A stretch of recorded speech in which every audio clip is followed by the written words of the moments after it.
శ్రోతలకు నా హృదయపూర్వక నమస్కారములు. మన శ్రోతలలో ఒక సోదరి ప్రశ్నను పంపడం జరిగింది. ఆ ప్రశ్న, స్పిరిచువాలిటీలో మనసును అణిచివేసి తామరాకు మీద నీటి బొట్టులా మన జీవితంలో సాగాలి, అదే సాధన అని చెబుతున్నారు కదా. కానీ మన జీవితంలో భర్త, భార్య, పిల్లల కొరకు, తల్లిదండ్రుల కొరకు, స్నేహితులు కావచ్చు వాళ్ళ కొరకు, ఇలా మనకున్నటువంటి సంబంధ బాంధవ్యములన్నింటితో ఒక మెషిన్ లాగా, అంటే ఒక యంత్రములాగా ఎలా వ్యవహరించగలుగుతాము? మనసును అణిచివేయడం అంటే రమణులు చెప్పిన మనసును అణిచివేయటం అనేదాన్ని రమణులు చెప్పినని, రమణ భగవానులు చెప్పిన విధంగా వీరు గ్రహించారు. మనసును అణిచివేయటం అనేదాన్ని రమణ భగవానులు చెప్పారు అని వీరు అంటున్నారు. అలా గ్రహించారు వీరు. కొంచెం వివరించండి, ఇది వీరి ప్రశ్న. అంటే ప్రశ్నని మనం ఒకసారి సూటిగా అర్థం చేసుకునే ప్రయత్నం చేస్తే, ఇక్కడ మనసును అణిచివేయటం అనేటువంటి ప్రాసెస్, అంటే రమణ భగవానులు మనసు అణగటం అన్నప్పుడు వారి ఉద్దేశం ఏంటంటే మనసు లీనమవటం, మూలంలో లీనమవటం. ఎందుకంటే మనసు నశించటం ఉండదు. ఇక్కడ జాగ్రత్తగా అర్థం చేసుకోండి. రమణ భగవానులని పేరు చెప్పారు కాబట్టి చెబుతున్నాను. అయితే అనేక చోట్ల ఇది వస్తుంది. చాలామంది చెబుతూ ఉంటారు మనసును జయించటం, మనసును అణచటం, మనసుని నిర్మూలించటం, ఇలాంటి పదాలు చాలా వస్తూ ఉంటాయి. ఇక్కడ మనసు అణగటం అని రమణ భగవానులు అన్నప్పుడు ఆ పదం యొక్క అర్థం ఏంటంటే అది ఎగిసిపడుతున్నటువంటి మనసు తన మూలంలో విలీనమైపోవటం. అనగటం అంటే అది అక్కడ రమణ భగవానులు చెప్పిన ఉద్దేశం. అది మనసు అంతమవటం ఉండదు. మనసును జయించటం అనేది ప్రత్యేకమైనది ఏం లేదు. అక్కడ మనసు విలీనమవుతుంది. గాఢ నిద్రలో ప్రతిరోజు మనసు తన మూల స్థానంలో లయమైపోతుంది, అంటే తన మూల శక్తిలో లయమైపోతుంది. ఇప్పుడు మనసు యొక్క మూల స్థానం ఏమిటి? ఇదే రమణ భగవానులు చెప్పినటువంటి మాటలు ఉన్నాయి. నీ ఆలోచనల యొక్క మూలాన్ని పట్టుకుని వెళ్ళు అంటే సాధన గురించి అడిగారు ఎవరో రమణ భగవానుల్ని. అడిగినప్పుడు అంటే అడిగిన వారి యొక్క తాహతను బట్టి, వారికి అర్థమయ్యే విధానాన్ని బట్టి, వారు ఏ విషయాన్ని అప్పుడు అడుగుతున్నారు అంటే ఒక పదంగా కాకుండా అసలు వాళ్ళు ఏమేం చెప్పారు, ఏమేమి అడిగారు, వాళ్ళ బాధలు ఏం చెప్పారు, వాళ్ళకున్న అనుభవాలు ఏం చెప్పారు, అనుభూతులు ఏం చెప్పారు, వాళ్ళు ఏం కోరుకుంటున్నారు అన్న దాన్ని బట్టి, ఎదురుగా ఉన్నటువంటి వాళ్ళ పరిస్థితిని బట్టి రమణ భగవానులు లాంటి మహాత్ములు చెప్పటం ఉంటుంది. మనం దాన్ని ఒక పదంగా తీసుకుంటే కుదరదు. అయితే ఆయన సాధన అసలు నేనేం చేయాలి, ఎలా చేయాలి, ఈ మూలానికి వెళ్ళటం అనే సాధన ఏంటి అని వారిని అడిగినప్పుడు వారు చెప్పారు, మూలానికి వెళ్ళటము అనే సాధన ఏంటి అంటే నీ ఆలోచనలు నీకు వస్తున్నాయి, నువ్వు ఆలోచనలను గుర్తిస్తున్నావు, బాగానే ఉంది, ఓకే. ఆలోచన ప్రకారం నువ్వేదో పని చేసుకుంటూ వెళ్తావు, అది కూడా ఓకే. అదంతా బాహ్యమైనటువంటి విషయం, అంటే శరీరము చేసే పని. అది నీ ఆలోచనలు పట్టుకొని శరీరంతో నువ్వు బయటకు వెళ్ళిపోతూ ఉంటావు, అదంతా శరీరం చేసే పని. అందులో జరిగేదంతా కరెక్ట్గానే జరుగుతుంది, అదంతా భౌతిక ప్రపంచము అన్నారు.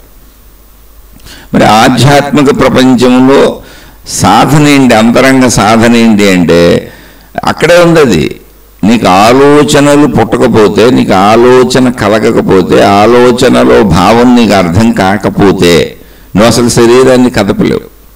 నేనన్న మూలతలంపు కూడా నీకు పుట్టదు. నేనన్న మూలతలంపు పుడితే ఆ మూలతలంపు నేను అన్నది శరీరానికి మిళితమై, ఆ నేనన్న మూలతలంపే మన మెలకువ. మనం రాత్రి నిద్రపోయినప్పుడు ఆ మూలతలంపు కూడా విలీనమైపోయింది. ఎక్కడ విలీనమైపోయింది? అక్కడే, దానిలోనే, దాని శక్తిలోనే. అంటే సముద్రంలో తరంగము పైకి ఎగిసిపడినట్టుగా మెలకువ అంటే ఏంటంటే తరంగాలు ఎగిసిపడుతున్నాయి. ఎగిసిపడిన తరంగాలు ఆలోచనల రూపంలో, భావాల రూపంలో, జ్ఞాపకాల రూపంలో, గుర్తుల రూపంలో మనకు తెలుస్తున్నాయి. నిద్ర అంటే ఏంటంటే ఈ ఎగిసిపడేటువంటి మనకు తెలుస్తున్న ప్రక్రియ ఏదుందో అదంతా కూడా తనలో తాను విలీనమైపోయింది. ఏంటి తనలో తాను? మనసు ఎక్కడుంది? మనసు అసలు ఏంటంటే అది శక్తి స్వరూపము.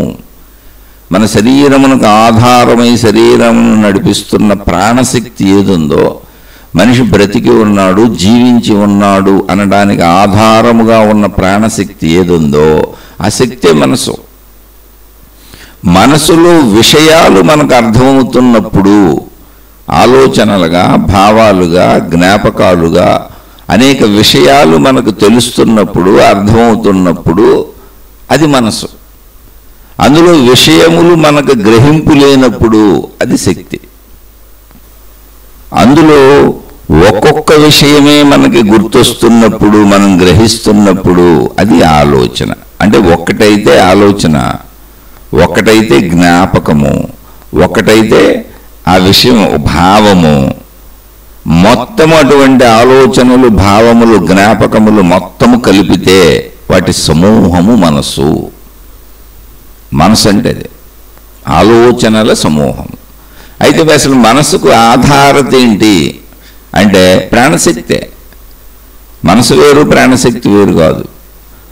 ప్రాణశక్తిలో విషయముల గ్రహింపు మనకు తెలుస్తున్నప్పుడు, ఆలోచనలోని భావం మనకు తెలుస్తున్నప్పుడు, భావంలోని భావం మనకు తెలుస్తున్నప్పుడు, ఇది ఫలానా ఇది ఫలానా అని మనకు తెలుస్తున్నప్పుడు అది మనసు. అది మెలకువలో జరుగుతుంది. అదే మెలకువ, జాగ్రత్త అవస్థ. మనం మేల్కొని ఉన్నాం, అందుకని తెలుస్తుంది. అయితే నిద్రావస్థలో ఏం జరుగుతుంది అంటే తెలియట్లేదు అంతే. అంటే ప్రాణశక్తిలో తెలియబడుతున్న విషయాలు ఏమున్నాయో ఆ విషయాలు తెలియబడుతున్నప్పుడు దాని పేరు మనసు. అంటే స్పష్టంగా అర్థం అవడానికి మళ్ళీ చెప్పిందే చెబుతున్నా. మనసు అనేది ఎక్కడ వేరుగా లేదు, ఇన్ని రకాలు లేవు. మనసు, బుద్ధి, చిత్తము, అహంకారము, ప్రాణశక్తి ఇలా విడివిడిగా అనేకం లేవు. అలాగే శరీరము కూడా వాటికి భిన్నంగా విడివిడిగా లేదు. ఇవన్నీ కలిసే ఉన్నాయి, అన్నీ ఒకటిగానే ఉన్నాయి. ఆ ఒకటిగానే ఉన్న దాని యొక్క స్థితులు, గతులు మనం విడివిడిగా మాట్లాడుకుంటుంది. అందుకని విషయం తెలుసుకోవాలి. అక్కడ మనసు అన్నప్పుడు ప్రాణశక్తిలో ఉన్న విషయముల సమూహము, ఆలోచనల సమూహము, జ్ఞాపకముల సమూహము, భావముల సమూహము అది మనసు. అందులో ఒక భావం తెలుస్తున్నప్పుడు దాన్ని ఆలోచన అంటాం, ఒక జ్ఞాపకం తెలుస్తున్నప్పుడు దాన్ని ఆలోచన అంటాం. అది స్పష్టంగా తెలిస్తే అసలు మన లోపల సబ్జెక్ట్ మనకు తెలియాలి. అందుకని స్పష్టంగా ముందు మన లోపల తంతు తతంగం ఏం జరుగుతుందో తెలుసుకోవాలి. అక్కడ అణగటము అని మహానుభావుడైనటువంటి రమణ భగవానులు అన్నప్పుడు, మనసు అణగటం అంటే ఎగిసిపడుతున్న సముద్ర తరంగాలు సముద్రములో కలిసి నిశ్చలముగా ఉండిపోవటం. అప్పుడు ప్రాణశక్తిగా ఉండిపోయింది. అంతే తప్ప అణచటం అంటే బలవంతంగా అణచటం కాదు. ఇక్కడ చాలామంది తెలిసి తెలియనిటువంటి వాళ్ళు చెప్పే విధానంలో చాలామందికి ఎలాగే అర్థమవుద్ది, మనసుని బలవంతముగా అణచటము అని. అంటే మనసుని బలవంతంగా అణచటము అనే దాంట్లో అలా అర్థం అవటం వల్లనే ఈ సోదరి ఈ ప్రశ్న వేశారు. ఏంటి ప్రశ్న? మనకు ఇప్పుడు మన భర్త ఉంటారు.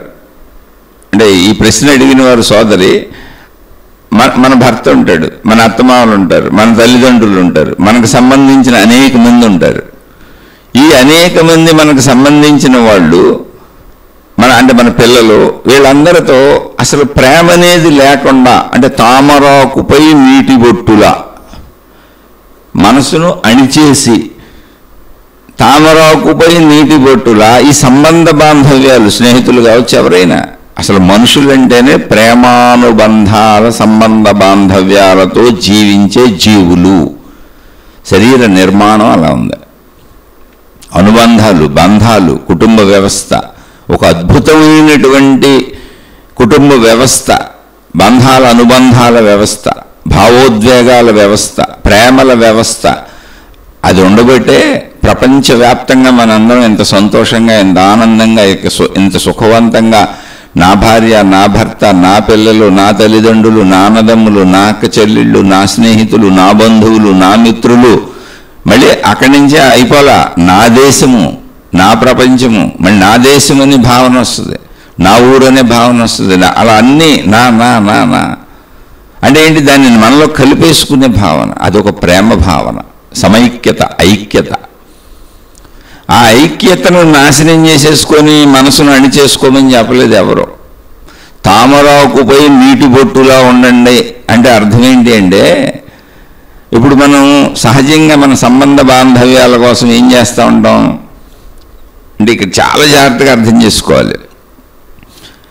మన కోసం కానీ మన సంబంధ బాంధవ్యాల కోసం కానీ మనం బ్రతకటానికి అవసరమైన అన్నింటినీ పొందడానికి ప్రయత్నిస్తూ ఉంటాం. అసలు మన దగ్గర జరిగే చర్య అది. రోజు మనం ఉదయం లేవగానే మన శరీరం కోసం కానీ, మన ఇంద్రియాల కోసం కానీ, మన అవసరాల కోసం కానీ, మన కోరికల కోసం కానీ, మన వాళ్ళ కోరికలు తీర్చడం కోసం కానీ, నేను, నాది, నావి, నా వాళ్ళు అనుకున్న వాటిని రక్షించుకునే ప్రయత్నం రోజు చేస్తుంటాం. మన అవసరాలు, కోరికలు మనవి, మన వాళ్ళవి తీర్చుకోవడానికి అవసరమైన అన్నీ సంపాదించుకోవడానికి అందరూ ప్రయత్నిస్తూ ఉంటారు. ఇంతే జీవితం, ఇంకేం లేదు. జీవితం అంటే ఏంటంటే రోజు నా అవసరాలు, నా కోరికలు, నా వాళ్ళ అవసరాలు, నా వాళ్ళ కోరికలు, ఇలా అందరూ ప్రయత్నించుకుంటూ ఉంటారు. నేనని ఏర్పరచుకున్న బంధాలు, బాంధవ్యాలతో నేను, నాది, నావి, నా వాళ్ళు, వీటన్నింటినీ సంరక్షించుకుంటూ వీటికి అవసరమైన అన్నీ సమకూర్చుకుంటూ సాగే ప్రయాణమే జీవితం. ఇంతకంటే జీవితం ఏం లేదు. మళ్ళీ ఇది రాత్రికి ఆగిపోద్ది, ఈ ప్రయత్నాలన్నీ ఆగిపోతాయి, గాఢ నిద్రలోకి వెళ్ళిపోతాం. మీరు అర్థం చేసుకోగలిగితే మొత్తం సబ్జెక్ట్ అంతా అక్కడే ఉంది. మీరు ఎక్కడో విషయ జ్ఞానం కోసం, ఆధ్యాత్మికత కోసం, స్పిరిచువాలిటీ కోసం మీరు ఎక్కడెక్కడో తిరగాల్సిన అవసరం అసలు లేదు. మన శరీరంలోనే ఉంది. అది మన శరీరంలో ఉన్నది కనుకనే శరీరంలో ఉన్నదానిని గుర్తించి అనేక మంది మహాత్ములు సాధన చేసి తమ లోపల, అంటే సాధన అంటే ఏం అద్భుత ప్రయత్నాలు కాదు, తమ లోపలికి తాము వెళ్ళటమే. సాధన అంటే బయట ప్రయత్నించినట్టు, బయట వృత్తి వ్యాపార ఉద్యోగాల కోసం ప్రయత్నించినట్టు, కోరికలు తీర్చుకోవడానికి ప్రయత్నించినట్టు, ప్రపంచంలో తిరిగి ప్రయత్నించినట్టు, కష్టపడినట్టు, శరీరంతో విపరీతంగా కష్టపడిపోయినట్టు, నిత్యం జీవితకాలం అంతా కష్టపడుతూ ధన సంపాదన చేస్తున్నట్టు అలాంటి సాధన కాదు. అసలు సాధన అంటే అది భౌతిక ప్రపంచంలో బ్రతికేదంతా సాధనే కాదు, దాన్ని ప్రయత్నం అని వదిలేసాం అంతే. ఎందుకని అందరూ అదే చేస్తున్నారు, సహజమైపోయింది, అందుకని దానికి సాధన అని ఎవరు పేరు పెట్టుకోవట్లా. సాధన అంటే ఆధ్యాత్మికతకి పెట్టారు. ఎందుకని నీలోకి నువ్వు వెళ్ళటం అంటే అసలు అక్కడ సాధనే లేదు, కష్టపడేది లేదు, బాధపడేది లేదు, దుఃఖపడేది లేదు, ఏదో పొందేది లేదు. అది నువ్వే ఉన్నావు, అది నువ్వని తెలుసుకుంటే చాలు. అది రోజు జరుగుతున్నది నీలో. జస్ట్ పరిశీలిస్తే చాలు. నువ్వు అసలు ఏమి అక్కడ కొత్తగా పొందేదేమి లేదు. నీ లోపలికి నువ్వు వెళ్ళి జస్ట్ నిన్ను నువ్వు పరిశీలించుకుంటే, నీ శరీర పనితీరును పరిశీలించుకుంటే, నీ జీవిత పనితీరును పరిశీలించుకుంటే, నువ్వు బ్రతుకున్నంత కాలం మొత్తంగా నీ బ్రతుకు ఎలా ఉంది అనేది 24 గంటల జీవిత కాలాన్ని పరిశీలించుకుంటే మొత్తం నీకు జ్ఞానం అంతా అర్థమైపోద్ది. ఆ జ్ఞానం అర్థమైన మహాత్ములే మనకి ఈ జ్ఞానాన్ని అందించారు. మళ్ళీ దీన్ని తీసుకెళ్ళి చాలామంది కష్టపడి దీన్ని భౌతికం చేసేసారు. ఆధ్యాత్మికత అంటే నీ లోపలికి నువ్వు వెళ్ళాల్సిన వ్యవస్థనే, నిన్ను నువ్వు తెలుసుకోవాల్సిన వ్యవస్థనే, నిన్ను నువ్వు గ్రహించాల్సిన వ్యవస్థనే మళ్ళీ మనుషులు ఏం చేశారో తెలుసా? ఎవరికాళ్ళు వాళ్ళ ఆధిపత్యం చెలాయించడం కోసం నీ మీద. అంటే మనుషులకు ఎప్పుడు ఆధిపత్య పోరు ఉంటుంది, దేశాలు యుద్ధాలు చేసుకుంటుంటాయి. ప్రతి మనిషి ఇంకో మనిషి మీద పెత్తనం చేయాలని చూస్తుంటాడు. ప్రతి మనిషి ఇంకో మనిషికి సలహాలు ఇస్తాడు, అన్నీ తనకే తెలిసినట్టు. ఎప్పుడు ఇది ఉందే.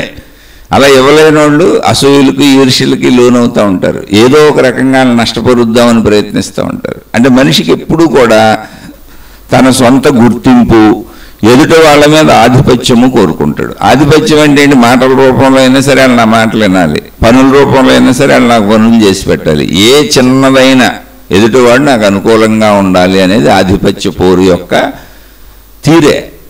ఇది ఎంత దూరం వెళ్ళిందంటే పూర్వకాలంలో మనుషుల్నే బానిసలుగా చేసుకునేవాళ్ళు, బలం ఉన్న వాళ్ళంతా. తర్వాత రాజుల కాలం వచ్చింది. రాజులు రాజ్యాలు విస్తరణ, దాడులు చేసుకోవడం, యుద్ధాలు చేసుకోవడం, ఇతర రాజ్యాలను ఆక్రమించేయటం. అలా ఎప్పుడు సాగుతూనే ఉంది. ఇప్పుడు కూడా ఇతరులకు సంబంధించినటువంటి బలం ఉన్నోళ్ళు, రౌడీలు, గోండాలు, రకరకాల బలంలో ఉన్నోళ్ళు, పవర్లో ఉన్నోళ్ళు ఎప్పుడు ప్రజల్ని హింసించుకు తింటానే ఉంటారు. అది ఒక ఇంట్లో అయినా అలాగే సాగుతుంది. ఒక ఇంట్లో కుటుంబ యజమాని, భార్య, భర్తలు, పిల్లలు, వీటిల్లో ఎవడి పెత్తనం సాగుతుంటే ఆడు ఇంకోళ్ళ మీద సాగించుకుంటూ ఉంటాడు. ఏ బంధం ఎవరి మీద సాగిస్తుందని కాదు, ఇక్కడ ఎవడో ఒకటి సాగిస్తూనే ఉంటాడు. రోడ్ల మీద అయినా, బయట అయినా, వృత్తి వ్యాపార ఉద్యోగాల్లో అయినా, ఇంట్లో అయినా ఎప్పుడూ మనిషిలో ఇది ఒక గొడవ ఉంది, ఆధిపత్య పోరు. ఈ ఆధిపత్య పోరుతో మనిషి ముందుకు సాగుతూ ఉంటాడు. ఇదే ప్రపంచం అంతా. దీనికి నిరంతరం లాగేసుకుంటూ ఉంటాం. అందుకని చెబుతున్నా, ఇది ఎప్పుడూ నిరంతరం నేను బాగుండాలి అంటే ముందు నా కుటుంబ సభ్యులను అసలు ఎందుకు ఏర్పాటు చేసుకున్నానంటే నేను బాగుండాలి.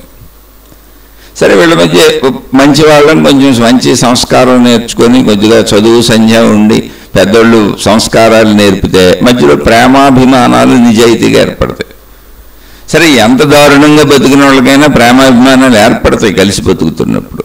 కొంత కొట్టుకున్నా, కొంత తిట్టుకున్నా ప్రేమాభిమానాలతోనే జీవిస్తారు. అయితే ఇక్కడ నేను, నాది, నావి, నా వాళ్ళు కోసం మనం జీవిస్తున్నప్పుడు, అందరం జీవిస్తున్నప్పుడు మనం చేసే ప్రయత్నం ఏంటి? మన జీవితానికి అవసరమైన అన్నింటినీ కూడా మళ్ళీ ఇతర మనుషుల నుంచే తెచ్చుకోవాలి. అదే ప్రపంచము, ఇతర మనుషులే. ఇప్పుడు మనం ఏర్పాటు చేసుకున్న వ్యవస్థలో మొత్తం మనకు సమకూరేవన్నీ మనలాంటి ఇతర మనుషులు ప్రపంచవ్యాప్తంగా ఎక్కడో ఒక చోట వృత్తి వ్యాపార ఉద్యోగాల రూపంలో పనిచేసి అనేక రకాల ఉత్పత్తులు ఉత్పత్తి చేస్తుంటే వాటన్నింటినీ మనం మన ఇంటికి తెచ్చుకోవటానికి ధనము అనేదాన్ని సంపాదిస్తున్నాం. ప్రపంచం అంతా చేస్తుంది అంటే ధనము అనేదాన్ని మీడియాగా పెట్టుకున్నాం. ఆ ధనం ద్వారా ఇచ్చిపుచ్చుకోవటాలు ఉన్నాయి, కొనుక్కోవటాలు ఉన్నాయి. అందుకని అందరికీ ధనం అవసరం, వస్తువులు అవసరం, సంపదలు అవసరం. దానికోసం ప్రయత్నించినప్పుడు మనం ఏం చేస్తాం? అన్యాయంగా, అక్రమంగా అయినా తెచ్చుకుంటాం. ఇక్కడ జాగ్రత్తగా గమనించాలి. అందుకని ఇప్పుడు చూడండి, ప్రపంచంలో అసలు అన్యాయం లేని ప్లేస్ ఎక్కడుంది? అక్రమం లేని ప్లేస్ ఎక్కడుంది? మోసం లేని ప్లేస్ ఎక్కడుంది? కనీసం కొన్ని ఆధ్యాత్మికతలో భక్తి పేరు మీద, దేవుడి పేరు మీద, మతాల పేరు మీదన్నా గొడవలు గోడలు లేకుండా ఉందా? ఎందుకంటే అక్కడ ఏ దేవుడు కనపడ్డు. మతం అనేది మన భావన, అక్కడ ఏ మతము కనపడదు. కనపడే మతం ఏమి లేదు, కనపడే దేవుడు ఎవరు లేరు. మనమే వాళ్ళ పేరు మీద ఆచారాలు, సాంప్రదాయాలు, విధానాలు, పద్ధతులు పెట్టుకొని ఒక భావ రూపంలో, ఒక ఊహ రూపంలో ఒక దేవుణ్ణి ఊహించుకొని, భావించుకొని మనం ఒక మతం తయారు చేసుకొని దాన్ని నిజం చేయడానికి ఒక ఆచార సాంప్రదాయాల పేరుతో వ్యవహార శైలి పెట్టుకున్నాం. అంటే మన డ్రెస్ కోడ్, మన జుట్టు, మన గెడ్డం, మనం ఉండే తీరుతెన్నులు, బొట్లు పెట్టుకొని కొందరు, బొట్లు తీసేసి కొందరు, రకరకాల ఆచార వ్యవహారాలు పెట్టుకొని మాది ఫలానా మతం, మేము ఫలానా దేవుణ్ణి పూజిస్తాం అని బాహ్యానికి ప్రకటించుకునేటువంటి గుర్తులే తప్ప అక్కడ ఏ దేవుడు కనపడ్డా, అక్కడ ఏ మతం కనపడదు. నిజంగా ఎతికి చూడండి, కేవలం భావరూపం అది. ఇప్పుడు అక్కడైనా భావరూపంలో తయారు చేసిన దాన్ని మంచి చెబుతున్నారా అంటే మతాలు కొట్టుకుంటున్నాయి, దేవుళ్ళ పేరు మీద కొట్టుకుంటున్నారు, గురువుల పేరు మీద కొట్టుకుంటున్నారు. ఎంతోమంది దేవుడి పేరు మీద ప్రజల్ని మోసం చేస్తున్నారు. నిత్యం దేవుడి పేరు మీద మతాలకు కానీ, నిజాయితీ పరులకు కానీ, మోసం చేసేవాళ్ళకి కానీ, ఎవరికైనా ప్రజల దగ్గర నుంచి డబ్బులు కావాలి. ముందు డబ్బు, ధనం మూలం యదం జగత్.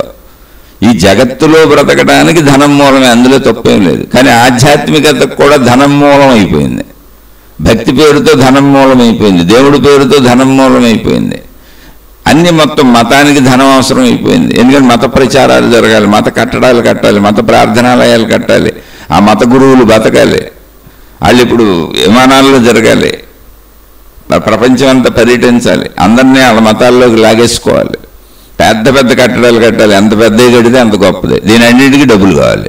మళ్ళీ వాళ్ళకి అనుయాయులు కావాలి, ప్రచారకులు కావాలి. ఆ ప్రచారకులను రోడ్ల మీదకి పంపాలంటే వాళ్ళు తినాలి, తాగాలి, ఉండాలి. మళ్ళీ దీని అంతటికీ డబ్బులు కావాలి. ధనం మూలం యదం జగత్తులో మొత్తం భక్తి, దేవుడు, మతం అంతా కూడా ధనం మూలమే అయిపోయింది. ఇంకా అప్పుడు మోసాలే ఉంటాయి. ధనం ఎక్కడ అవసరం అవుద్దో అక్కడ మోసమే ఉంటుంది. ఇలా మనం మోసపూరిత చర్యలతో ప్రజల నుంచి సేకరించుకోవడం వలనే, అంటే ఇతరుల నుంచి, ఎవరికి వాళ్ళు ఇతరుల నుంచి. ఇప్పుడు ప్రపంచం ఇప్పటి పరిస్థితి చూడండి, ఎప్పటిదో ఎందుకు ఇప్పుడు పరిస్థితి చూడండి. మొత్తం వస్తువులన్నీ కల్తీలే. అసలు మనం ఏ వస్తువు తింటున్నామో కూడా మనకు తెలియదు. అది కల్తీ వస్తువు, నిజ వస్తువు కూడా మనకు తెలియదు. అందరికీ విపరీతమైనటువంటి అనారోగ్యాలు, భయంకరమైన వ్యాధులు వస్తున్నాయి, క్యాన్సర్లు. అసలు ఒక్కొక్క ఊళ్ళో ఇన్ని హాస్పిటల్స్. వ్యాధి లేని మనిషి ఉన్నాడా అసలు అని డౌట్ వస్తుంది. చిన్నపిల్లలు పుట్టుకతోనే వ్యాధులతో పుడుతున్నారు. ఏమి మనం తీసుకునే ఆహారాలే కల్తీలు. అంటే మానవ జాతి స్వార్థపరత్వంతో ఎంత దూరం వెళ్ళిపోయిందంటే అసలు మొత్తం కల్తీ చేసేసుకుంటున్నారన్నీ. ప్రతి దాన్ని, తాగే నీటి నుంచి ఆఖరికి వాటర్ బాటిల్స్ అమ్ముతుంటే అందులో మామూలు నీళ్లు పట్టి మామూలు నీళ్ళు అమ్మేస్తున్నారు, కొత్త వాటర్ బాటిల్ కింద మళ్ళీ సీల్ చేసి. ఇక ఎక్కడి నుంచి మొదలు పెట్టాలి? కల్తీ లేదని చెప్పడానికి, మోసం లేదని చెప్పడానికి, అన్యాయం లేదని చెప్పడానికి, అక్రమం లేదని చెప్పడానికి. మొత్తం అన్యాయాలు అక్రమాలే సాగుతున్నాయి. ఈ అన్యాయాల అక్రమాలు ఎందుకు సాగుతున్నాయి అది చూడండి అక్కడ. అప్పుడు మీకు సబ్జెక్ట్ అర్థమవుతుంది. మీరు భౌతికం వేరు ఆధ్యాత్మికం వేరు అనుకుంటే అసలు మీకు ఎప్పటికీ సబ్జెక్ట్ అర్థం కాదు. రెండు లేవు, ఉన్నది ఒకటే. భౌతికము అని చెబుతున్నప్పుడు నువ్వు గ్రహించడానికి అనువుగా ఉన్నదంతా భౌతికము. దానికి సాక్ష్యాలు అక్కర్లా. కంటికి కనపడుతుంది, చెవికి వినపడుతుంది, ముక్కుకు వాసన తెలుస్తుంది, నాలుగుకు రుచి తెలుస్తుంది, చర్మానికి స్పర్శ తెలుస్తుంది. అన్నీ తెలుస్తున్నప్పుడు ఇంకా అది భౌతికం అంటే అంతే తెలుస్తుంది నీకు. దానికి ఎవరో నువ్వు వివరణ ఇవ్వక్కర్లే నీకు. ఏమండి ఇది చెట్టు అండి, ఇది పొట్టండి, ఈవిడ స్త్రీ అండి, ఆయన పురుషుడండి, ఈయన బాలుడండి, ఇది ఎర్ర రంగు అండి, అది నల్ల రంగు అండి, ఇది పలానా వాసన అండి, ఇది పలానా స్పర్శ అండి అని నీకు ఎవరు వివరించక్కర్లే, నీకే తెలుసు. అది భౌతికం. ఆధ్యాత్మికం అంటే ఏంటంటే నీ లోపల జరుగుతున్న ప్రాసెస్.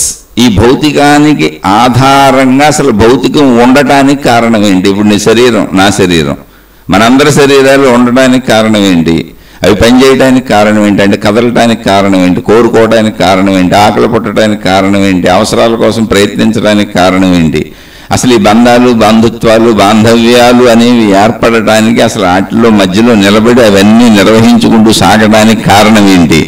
మొత్తం సృష్టిలోని అన్నింటి కదలికలకి మూలం ఏంటి అంటే మనలోని ప్రాణశక్తి. మనలో ప్రాణశక్తి, అలాగే అన్నింటిలో ప్రాణశక్తి. మొక్కలో ప్రాణశక్తి పోయినప్పుడు మొక్క చచ్చిపోయింది కనపడుతుంది. జంతువులో ప్రాణశక్తి పోయినప్పుడు జంతువు చచ్చిపోతుంది కనపడుతుంది. మనిషిలో ప్రాణశక్తి పోయినప్పుడు మనిషి చచ్చిపోయాడు కనపడుతున్నాడు. స్త్రీలైన పురుషులైన మనమే తీసుకెళ్ళి కాల్చి పూర్తి చేస్తున్నాం. ప్రాణశక్తి అంటే ఆధ్యాత్మికం అంటే ఏంటంటే నువ్వు పరిశీలిస్తే తప్ప నీకు అర్థం కాదు. అంతే తప్ప నీకు అర్థమయ్యేదే. నువ్వు దాని మీద దృష్టి పెట్టడం లేదు.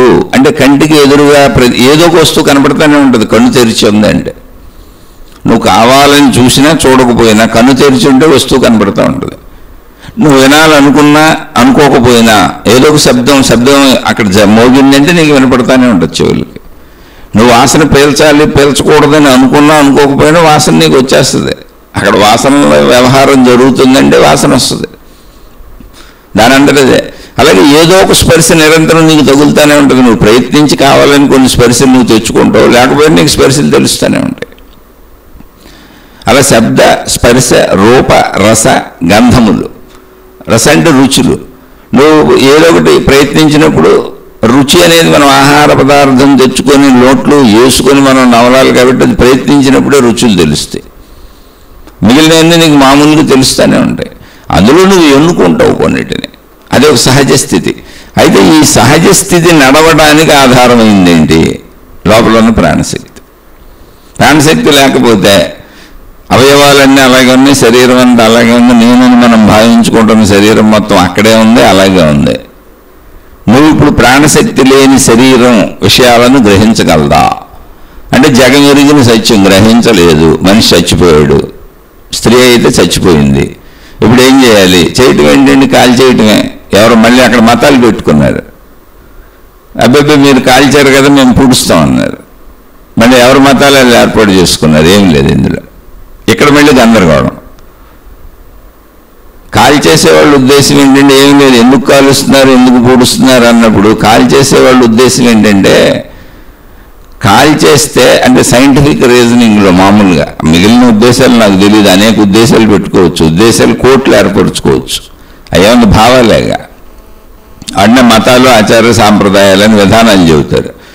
అసలు కాల్ చేయటం అన్న దాంట్లో ఏం జరుగుతుందంటే ఒక మనిషి చనిపోతున్నప్పుడు అనేక మంది అనారోగ్యాలతో చనిపోతారు, బాధలతో చనిపోతారు. అనేక రకాలైనటువంటి క్రిములు, కీటకాలు ఆ వ్యక్తి శరీరంలో ఉంటాయి. ఏ జీవికైనా ఇంతే. అసలు చనిపోయే దశ సహజత్వంగా మనిషి ఏదో ఒక బాధలతోనే చనిపోతాడు వృద్ధాప్యంలో. ఇప్పుడు ఆ జీవులన్నీ భూమిలోకి ప్రవేశిస్తాయి అనే ఉద్దేశంతో కాల్చేస్తారు. జీవులు కూడా చచ్చిపోతే ఇతరులకు ప్రమాదం ఉండదు అని. అంటే ఇది ఎప్పటి నుంచో వస్తున్న వ్యవస్థ ఇది. ఇప్పటిలాగా ఇంత మెడికల్ డెవలప్మెంట్ కానీ, ఇన్ని హాస్పిటల్స్ కానీ, ఇన్ని మందులు కానీ అవన్నీ రాలా అప్పుడు మనకి. అప్పుడు ఏర్పాటు చేసిన వ్యవస్థ కాల్చైపోతే ఈ పురుగులు కీటకాలన్నీ భూమిలోకి చేరి లేదా ఇతర మనుషులకు అంటుకొని మళ్ళీ వాళ్ళు జబ్బులు పాలై ప్రమాదాలు అవుతాయి. ఇప్పుడు కూడా మనం వైరస్ క్రిములు, ఇప్పుడు కరోనా వచ్చింది, ఎక్కడ కరోనా ఎవరికి అంటుందని భయపడి ప్రపంచం మొత్తం ఆగిపోయింది, ఇళ్లలో దాక్కుంది. అయినా కూడా కరోనా కొన్ని లక్షల మందిని, కోట్ల మందిని చంపేసింది ప్రపంచవ్యాప్తంగా. కరోనా అనేది చిన్న వైరస్ క్రిమి అది. అలా అంటువ్యాధులు ఉంటాయి. అంటువ్యాధుల వలన ప్రజలు దెబ్బతింటారని కాల్చేయటం అలవాటు చేసుకున్నారు. అప్పుడు ఏమైంది, ఆ మనిషిలో ఉన్నటువంటి, ఆ శరీరంలో ఉన్నటువంటి ఈ అంటువ్యాధికి సంబంధించిన బ్యాక్టీరియా కూడా చచ్చిపోద్ది. పూజ చేసే వాళ్ళకి ఆ విషయం తెలియదా అంటే తెలిసి ఉండొచ్చు, కానీ వాళ్ళ సాంప్రదాయం ఏం పెట్టుకున్నారంటే ఎప్పటికైనా సరే వీడిని మళ్ళీ భగవంతుడు వచ్చి లేపుతాడని ఎవరో చెప్పుంటారు ఎప్పుడో. అందుకని జాగ్రత్తగా ఒక పెట్టిలో పెట్టో దేంట్లోనో పెట్టి జాగ్రత్తగా భద్రపరిచారన్నాడు. మనం చూడండి, వస్తువుల్ని భద్రపరుచుకుంటాం బీరువాల్లో, అట్లా భూమిలో భద్రపరిచారు.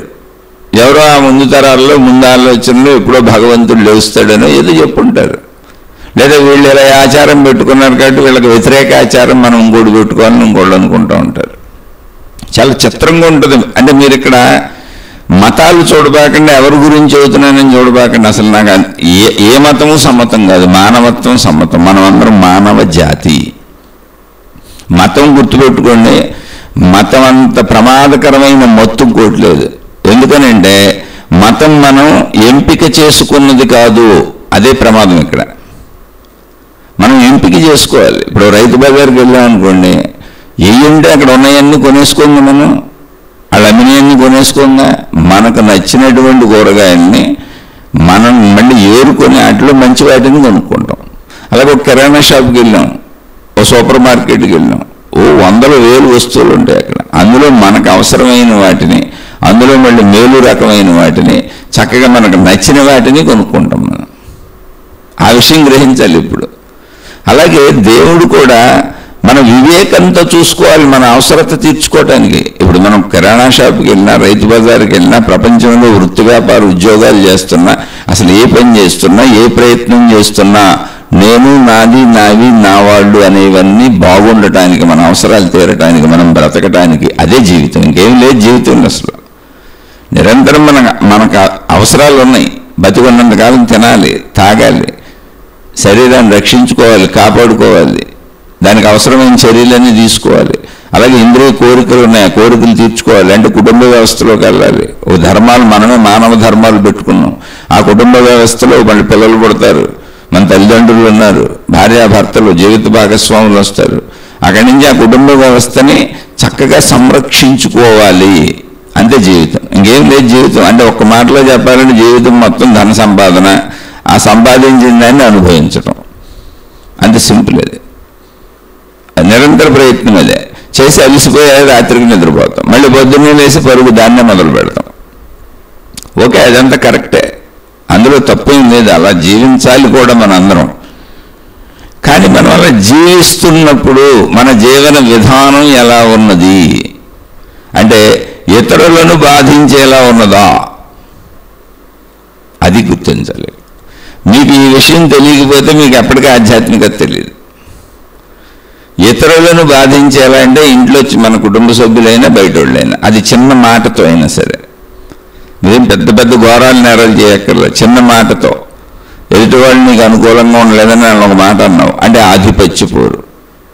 అది పిల్లలైనా పెద్దోళ్ళైనా నీకు అనుకూలంగా ఉండాలని నువ్వు చెప్పింది అనాలని కోరుకుంటున్నావు, ఆధిపత్య పోరు. అలా నిరంతరం ప్రయత్నించి జీవించక తప్పదు, కుటుంబ సంబంధ బాంధవ్యాలు ఏర్పరచుకోక తప్పదు. ఇది మనమే ఏర్పాటు చేసుకున్న ఒక అద్భుతమైన వ్యవస్థ ఇది. ఆ వ్యవస్థని వ్యవస్థగా చక్కగా నడుపుకుంటూ, కానీ నడుపుకుంటూ అన్నప్పుడు ఎలా నడుపుకోవాలి, అసలు ఏర్పాటు చేసుకున్న మన అవసరార్థం అనే విషయం మర్చిపోకూడదు. నేను భార్యను ఎందుకు తెచ్చుకున్నాను, నా సుఖం కోసం. నేను అసలు వివాహం ఎందుకు చేసుకున్నాను, భార్యనో భర్తనో ఎందుకు తెచ్చుకున్నాను జీవిత భాగస్వామి? ఖచ్చితంగా నా శారీరక సుఖం కోసం, ఇందులో డౌటే ఉంది. తద్వారా పిల్లలు వస్తారు, అంటే నా కుటుంబం ఏర్పడటం కోసం. నా కుటుంబం ఎందుకు? ఏమి బతుకుతున్నా అందరం 100 ఏళ్ళు ఇక్కడ బతుకుతాం. నేను నాది నా వాళ్ళు అనేది లేకపోతే అసలు బతకడానికి అర్థమే ఉండదు. ఓ చెట్టులో మనిషి బతకలేడు. మేబీ చెట్టు కూడా ఆనందంగా ఉండొచ్చు, ఎందుకంటే దాని కాయలు, కొమ్మలు, రెమ్మలు, పువ్వులు, ఆకులు ఇవన్నీ చూసుకొని అది కూడా నేను నాదని ఆనందపడుతుందేమో మనకు తెలియదు. దాని వ్యవస్థలోకి వెళ్తే తప్ప, మనం చెట్టు అయితే తప్ప మనకు అర్థం కాదు. లేకపోతే అన్ని కాయలు పువ్వులు ఏదిగా అది విరబోసుకుంటా ఎదుగుతా బోళ్ళు కొమ్మలేసుకొని రెమ్మలేసుకొని ఎన్నో ఆకులు దాని నుంచి వచ్చి చక్కగా పువ్వులు వచ్చి కాయలు వస్తున్నాయి అంటే అది తన జీవితాన్ని సంపూర్ణంగా బతుకుతున్నానని ఆనందిస్తుందేమో అది. అలాగే మనం కూడా. అయితే ఇలా బ్రతికేటప్పుడు మనిషి ఎలా బతుకుతున్నాడు, అది మతం పేరు మీదైనా, దేవుడి పేరు మీదైనా, ఇంట్లో అయినా, పక్కన వాళ్ళతో అయినా, అంటే ఇంట్లో కుటుంబ సభ్యుల్లో నువ్వు కొడుకో, కూతురో, తల్లిలో, తండ్రో, అన్నో, తమ్ముడో, అక్కో, చెల్లో, భార్యో, భర్తో, ఏ బంధమైనా, లేదా ఆఫీసుల్లో, వృత్తి వ్యాపార ఉద్యోగాల్లో ఎవరితోనైనా నువ్వు వాళ్ళని డామినేట్ చేయాలి అని నీకు అనిపిస్తుంది అంటేనే ఆధిపత్య పోరు. లేదా వాళ్ళు చెప్పింది వెంటనే నీకు బాధ కలుగుతుంది అన్న కూడా ఆధిపత్య పోరే. కాదు, జీవితాన్ని జీవించేటప్పుడు అందరం సక్రమంగా జీవించాలంతే. నాతో నీకు అవసరం ఉంది, నీతో నాకు అవసరం ఉంది, ఇక్కడ అంతా అందరూ సమానత్వమే. అంటే వ్యావహారిక శైలిలో వృత్తి వ్యాపార ఉద్యోగాల్లో మన దగ్గర పనిచేసే వాళ్ళు ఉండొచ్చు, మనం ఇంకోళ్ళ దగ్గర పనిచేస్తూ ఉండొచ్చు. అలాగే ఇంట్లో ఒకళ్ళు ధనం సంపాదించవచ్చు, ఇంకోళ్ళు ఇంటి పనులు చూసుకుంటూ ఉండొచ్చు, పిల్లలు చదువు సంధ్యలు చేసుకుంటూ ఉండొచ్చు. కానీ అందరూ సమానమే. ఎందుకని పిల్లలకి అప్పుడే రాదు వ్యవస్థ. వాళ్ళు చదువుకొని పెద్దవాళ్ళు అయ్యి వాళ్ళకి ఎవరం వచ్చినాక వృత్తి వ్యాపార ఉద్యోగాల్లోకి వెళ్తారు. అప్పుడు నువ్వు వృద్ధాప్యంలోకి వస్తావు, అప్పుడు నిన్న వాళ్ళు చూస్తారు. అంతే, రివర్స్ ఇంతే, ఏం లేదు ఇది. కాబట్టి ఇక్కడంతా ఉన్నది సమానత్వమే. అలా నువ్వు ఎవరి మీద దాడి చేసే హక్కు లేదు. నీ ఇంట్లో వాళ్ళ మీద దాడి చేసే హక్కు లేదు, బయట వాళ్ళ మీద దాడి చేసే హక్కు లేదు. సమభావంతో సాగటమే జ్ఞానం. అందరూ సమానత్వమే, అందరూ ఒకటే, మనుషులందరూ ఒకటే. మతం దగ్గరికి వచ్చేటప్పటికి ఏమైందంటే, మతం ఎంత దారుణమైన చర్య అయిందంటే, మతం అసలు నేను పుట్టినింట్లో ఉందని, మతం నా ఎంపిక కాదు. రైతు బజార్లో కూరగాయలు ఎంచుకుంటాను, కిరాణా షాపులో అన్నీ ఎంచుకుంటాను, నా జీవిత భాగస్వామిని ఎంచుకుంటాను. నేను మొత్తం బట్టల గేట్లో నాకు అన్నీ నచ్చినవి ఎంచుకొని ఇది మంచిదా కాదా అని నా వివేకంతో ఆలోచించి, ఆ వివేకంతో నా ఆరోగ్యానికి సరిపడేలా, నా కుటుంబానికి సరిపడేలా, నా జీవితానికి సరిపడేలా, నేను నాది నా వాళ్ళనే దానికి సరిపడేలా అన్నిటినీ ఎంపిక చేసుకు తెచ్చుకుంటాను ఇంటికి, వివేకంతో విజ్ఞానంతో. మరి మతం ఎవరో తయారు చేశారు, అక్కడ పుడితేనే ఆ మతం నాదంటున్నాను. అసలు అర్థం ఉంది అందులో. అసలు ఆ మతం గురించి నీకేం తెలుసు? ఆ మతం ఊరుకునే భావాలు పుట్టంతే, ఏం లేదు అక్కడ. ఆ మతానికి సంబంధించిన ఏ దేవుడు కనపడ్డాడు. నేను మతాలను కించపరచటం లేదు, మత విధానాలను అర్థం చేసుకోకపోతే మీరు ఎప్పటికీ కూడా విజ్ఞత లేని మూర్ఖులు, మూఢులుగా మిగిలిపోతాం. మనం అలాగే బతుకుతాం. ఈ మతం నాదనుకుంటే బతికేస్తాం. మతం నీది ఎందుకు అయింది? నువ్వు ఆ తల్లిదండ్రులకు పుడితే ఆ తల్లిదండ్రులు ఏ మతంలో ఉంటే ఆ మతం నీదే. ఆ తల్లిదండ్రులు ఏ దేవుణ్ణి పూజిస్తే ఆ దేవుడు నీ దేవుడా? ఎవరు చెప్పారు? అసలు దేవుళ్ళు దేవతలు ఇక్కడ ఎవరు లేరు. దేవుళ్ళు దేవతలు వచ్చేతే నమ్ముదాం. నిజంగా దేవుళ్ళు దేవతలు కనపడి చెబితే తప్పకుండా నమ్ముదాం, ఈ దేవుడు నా వాడు, ఎందుకంటే నేను నాకు కనపడ్డాడు, వచ్చాడు, చెప్పాడు, నేను నిన్ను రక్షిస్తానన్నాడు. అయ్యా నాయన నువ్వు నా మతంలో పుట్టావు అని దేవుడు వచ్చి, ఇదిగో మీ తల్లిదండ్రులు అనాదిగా నన్ను పూజిస్తున్నారు, నేను వాళ్ళని రక్షిస్తున్నాను, మానవ జాతి గల రక్షకులుగా మేము దేవుళ్ళు దేవతలు ఉన్నాము, నేను మీ వంశానికి రక్షకుడిగా ఉన్నాను, మీ తల్లిదండ్రులు నన్ను అనాదిగా పూజిస్తున్నారు, నేను వాళ్ళని రక్షిస్తున్నానని ఒక దేవుడు ఒక దేవతో చెబితే ఆ దేవుడు దేవతకు సంబంధించిన మతాన్ని మనం అనుసరించడం తప్పులేదు. అప్పుడు అనుసరించవచ్చు. ఎందుకంటే ఇప్పుడు వృత్తి వ్యాపార ఉద్యోగాల్లో మన పైవాళ్ళు, ఇదిగో ఈ వృత్తి, ఇది నీకు ఉద్యోగం ఇచ్చావు, నువ్వు ఇక్కడ పని చేయి. లేదా వ్యాపారం, ఇదిగో నా వ్యాపారంలో నీకు ఉద్యోగం ఇచ్చాను, నేను యజమాని, నువ్వు ఇక్కడ పని చేయంటే ఆ యజమానిని గౌరవిస్తున్నాం. వృత్తిలో గౌరవిస్తున్నాం, వ్యాపారంలో గౌరవిస్తున్నాం, ఉద్యోగాల్లో గౌరవిస్తున్నాం మన పై వాళ్ళందరినీ. ఎందుకని అది నిజం కనుక. వాళ్ళు మనకి ఇచ్చారు, దానివల్ల మనం ధన సంపాదన చేసుకుంటున్నాం వృత్తి వ్యాపార ఉద్యోగాల్లో. ఆ ధన సంపాదనతో మనం బతుకుతున్నాం. కాబట్టి పైవాడిని నమ్మటం నిజం, కళ్ళ ముందు కనపడుతున్న సత్యం అది. అలాగే మన కుటుంబ సంబంధ బాంధవ్యాలలో ఒకళ్ళకొకళ్ళు ఇచ్చిపుచ్చుకుంటున్నారు, ఒకళ్ళు ధనం సంపాదించుకొస్తున్నారు తండ్రి పేరుతో. ఇప్పుడు తల్లులు కూడా చేస్తున్నారు అనుకోండి, విషయాన్ని గురించి చెబుతున్నా. తల్లి పేరుతో మొత్తం ఇంటి వ్యవస్థనంతా నిర్వహించేసి అటు తండ్రికి అన్ని సమకూర్చి, పిల్లలకి అన్ని సమకూర్చి, అత్తమామలకి అన్ని సమకూర్చి, తల్లిదండ్రులకి అన్ని సమకూర్చి, మొత్తం స్త్రీలు ధన సంపాదన కంటే ఎక్కువ పనిచేస్తున్నారు. అయితే ఇక్కడ నా వాళ్ళని పనిచేస్తున్నారు కాబట్టి వీళ్ళకి డబ్బులు ఇచ్చేవాళ్ళు ఎవరు లేరు. ఆ డబ్బులన్నీ లెక్క కడితే ఒరిజినల్గా డబ్బులు తెచ్చేవాడు కంటే ఎక్కువ జీతం ఇవ్వాలి, వీళ్ళకి ఎక్కువ ధనం ఇవ్వాలి. కాదు, అది అరమరికలు లేని ఒక కుటుంబ వ్యవస్థను మనం ఏర్పరుచుకున్నాం. అదే ప్రేమానుబంధాలు. ఇలా ఒకళ్ళకొకళ్ళు కలిసి ఉండకపోతే ఇది జంతు ప్రపంచం అయిపోద్ది. అందువల్ల కుటుంబ వ్యవస్థను ఏర్పాటు చేసుకున్నాం అని మానవ వ్యవస్థ నిర్ణయించుకుంది. ముందు మానవ వ్యవస్థ ముందు జంతు వ్యవస్థ లాగానే సాగింది. ముందు కుటుంబ వ్యవస్థ లేదు. అడవిలో జంతువుల మధ్య జంతువులుగానే జీవించారు. అక్కడి నుంచి మనిషికి ఉన్న జ్ఞానం చేత ఆ కుటుంబ వ్యవస్థను తయారు చేసుకున్నాడు. ఆ కుటుంబ వ్యవస్థ అనేది సత్యం. మతం సత్యం కాదు. నువ్వు ఎన్నుకోలేదు, నీ ఎంపిక కాదు అంటున్నది. నువ్వు ఎక్కడ పుట్టావు. పుడితే మతం ఎందుకు అయిపోద్దండి? పుడితే నాది మతం అయిపోద్ది. ఆ మతం దేవుడు ఎవరో నాకు తెలియదు, ఆయన బోధలు ఏంటో నాకు తెలియదు, అందులో ఉన్నటువంటి సత్యం ఏంటో తెలియదు, అసత్యం ఏంటో తెలియదు, అందులో ఉన్న జ్ఞానం ఏంటో తెలియదు, వివేకం ఏంటో తెలియదు. నేను వివేకంతో ఎంచుకున్నది కాదు. మళ్ళీ చెబుతున్నా, నిజంగా దేవుడు కనబడి, అయ్యా మీ వంశానికి నేను రక్షకుడిగా ఉన్నాను, మీ తల్లిదండ్రులు మీ తాత ముత్తాతలు నన్ను పూజించుకుంటూ వస్తున్నారు, లేదా కనీసం మీ తల్లిదండ్రులు పూజించారు, నువ్వు వాళ్ళకు పుట్టావు కాబట్టి నిన్ను కూడా నేను రక్షిస్తాను, నిన్ను కూడా కాపాడుతాను, కాబట్టి నువ్వు ఇవన్నీ చక్కగా అనుసరించు, మత ఆచార వ్యవహారాలు పాటించు, నువ్వు ఇవన్నీ చక్కగా నీ ఇంట్లో వస్తున్నటువంటి, మీ వంశంలో వస్తున్నటువంటి రీతి రివాజులు పాటించు, ఆచార వ్యవహారాలు పాటించు, అవన్నీ నేను చెప్పినయే, ఆ డ్రెస్ కోడ్లన్నీ నేను పెట్టినయే, ఆ బొట్లు పెట్టుకోమని కొందరికి, తీసేయమని కొందరికి, రకరకాలైనటువంటి రంగురంగులు బట్టలు వేసుకోమని కొందరికి, జుట్లు పెంచమని కొందరికి, గుళ్ళు కొట్టించుకోమని కొందరికి, మీసాలు గడ్డలు పెంచమని కొందరికి, ఇలా అన్నీ నేను చెప్పినాను. ఏ మతపు దేవుడు వాళ్ళకి, ఏ మతపు దేవత వాళ్ళకి, ఏ ఆచార వ్యవహారాల వాళ్ళకి వాళ్ళు కనపడి చెబుతుంటే అది సత్యమే, దాన్ని ఆచరించవచ్చు. కానీ అక్కడ అసలు లేదే, అది మనుషులు తయారు చేసుకుంది. మతం మనుషులు తయారు చేసుకున్నారంటే ఏం లేదు. అది అసలు మనుషులు తయారు చేసుకున్న వ్యవస్థ అంతే అది. కాబట్టి అది మతము నీకు ప్రమాదకరమైంది. అలానే ఎప్పుడు ప్రమాదకరమైంది? వివేకంతో విచక్షణతో నువ్వు మతంలో ఉన్న సారాన్ని గ్రహించకుండా, అది కేవలం నిన్ను మంచివాడిని చేయడానికి 4 మంచి మాటలు చెబుతుంది. ఒక సాంప్రదాయ పద్ధతిలో నేర్చుకుంటూ ఇల్లు విధానంగా జీవించి ఆచార వ్యవహారాలు ఎందుకు చెప్పారంటే క్రమశిక్షణ కోసం అంతే. అలా కాకుండా మతాన్ని పెట్టుకుని మూర్ఖత్వంతో వెళ్ళిపోతే బయట ప్రపంచంలో ధన సంపాదన కోసం ఎన్ని రకాల మోసాలు చేస్తున్నారు, ఎన్ని రకాల అన్యాయాలు అక్రమాలు సాగుతున్నాయో, పెత్తనాల కోసం, అధికారాల కోసం, హోదాల కోసం, మళ్ళీ పెత్తనాలు అధికారాలు హోదాలు ఎందుకంటే మొత్తంగా ధనం కోసం, ఇదంతా ఎందుకంటే సుఖంగా బతకడం కోసం, ఎదుటివాడి నాశనం అయిపోయినా పర్వాలేదనే భావన, నా సుఖమే నాకు ప్రధానం. అలాంటిదే సేమ్ ఆధ్యాత్మికతలో కూడా పెట్టుకున్నప్పుడు, భక్తిలో కూడా పెట్టుకున్నప్పుడు, మతంలో కూడా పెట్టుకున్నప్పుడు ఇంకా అది ప్రమాదకారి అయిపోద్ది. ఆధ్యాత్మికత వ్యక్తిగతం, అసలు మతానికి సంబంధం లేదు, దేవుడికి సంబంధం లేదు, గురువులకు సంబంధం లేదు, జ్ఞాన గ్రంథాలకు సంబంధం లేదు. ఆధ్యాత్మికత నీ శరీర సంబంధిత విషయం, నీకు మాత్రమే, నాకు మాత్రమే, ఎవరికి వారికి, మనిషి అన్న వాళ్ళకి వ్యక్తిగతమైన విషయం. ఎందుకని? నీ శరీరము, నీ మనసు, నీ బుద్ధి, నీ అహంకారము, నీ అంతరంగము, నీ ప్రాణశక్తి మొత్తం నీకు సంబంధించిన విషయం. అది నీ సంపూర్ణ చదువు. అది ఆధ్యాత్మికత. దాన్ని అసలు మతాలతో దేవుళ్ళతో కలపకూడదు, దానికి దీనికి సంబంధమే లేదు. కానీ చాలామంది కలిపేస్తుంటారు, కలిపేసి చెప్పేస్తుంటారు. అందుకే వీడికి డౌట్ వచ్చింది ఇప్పుడు.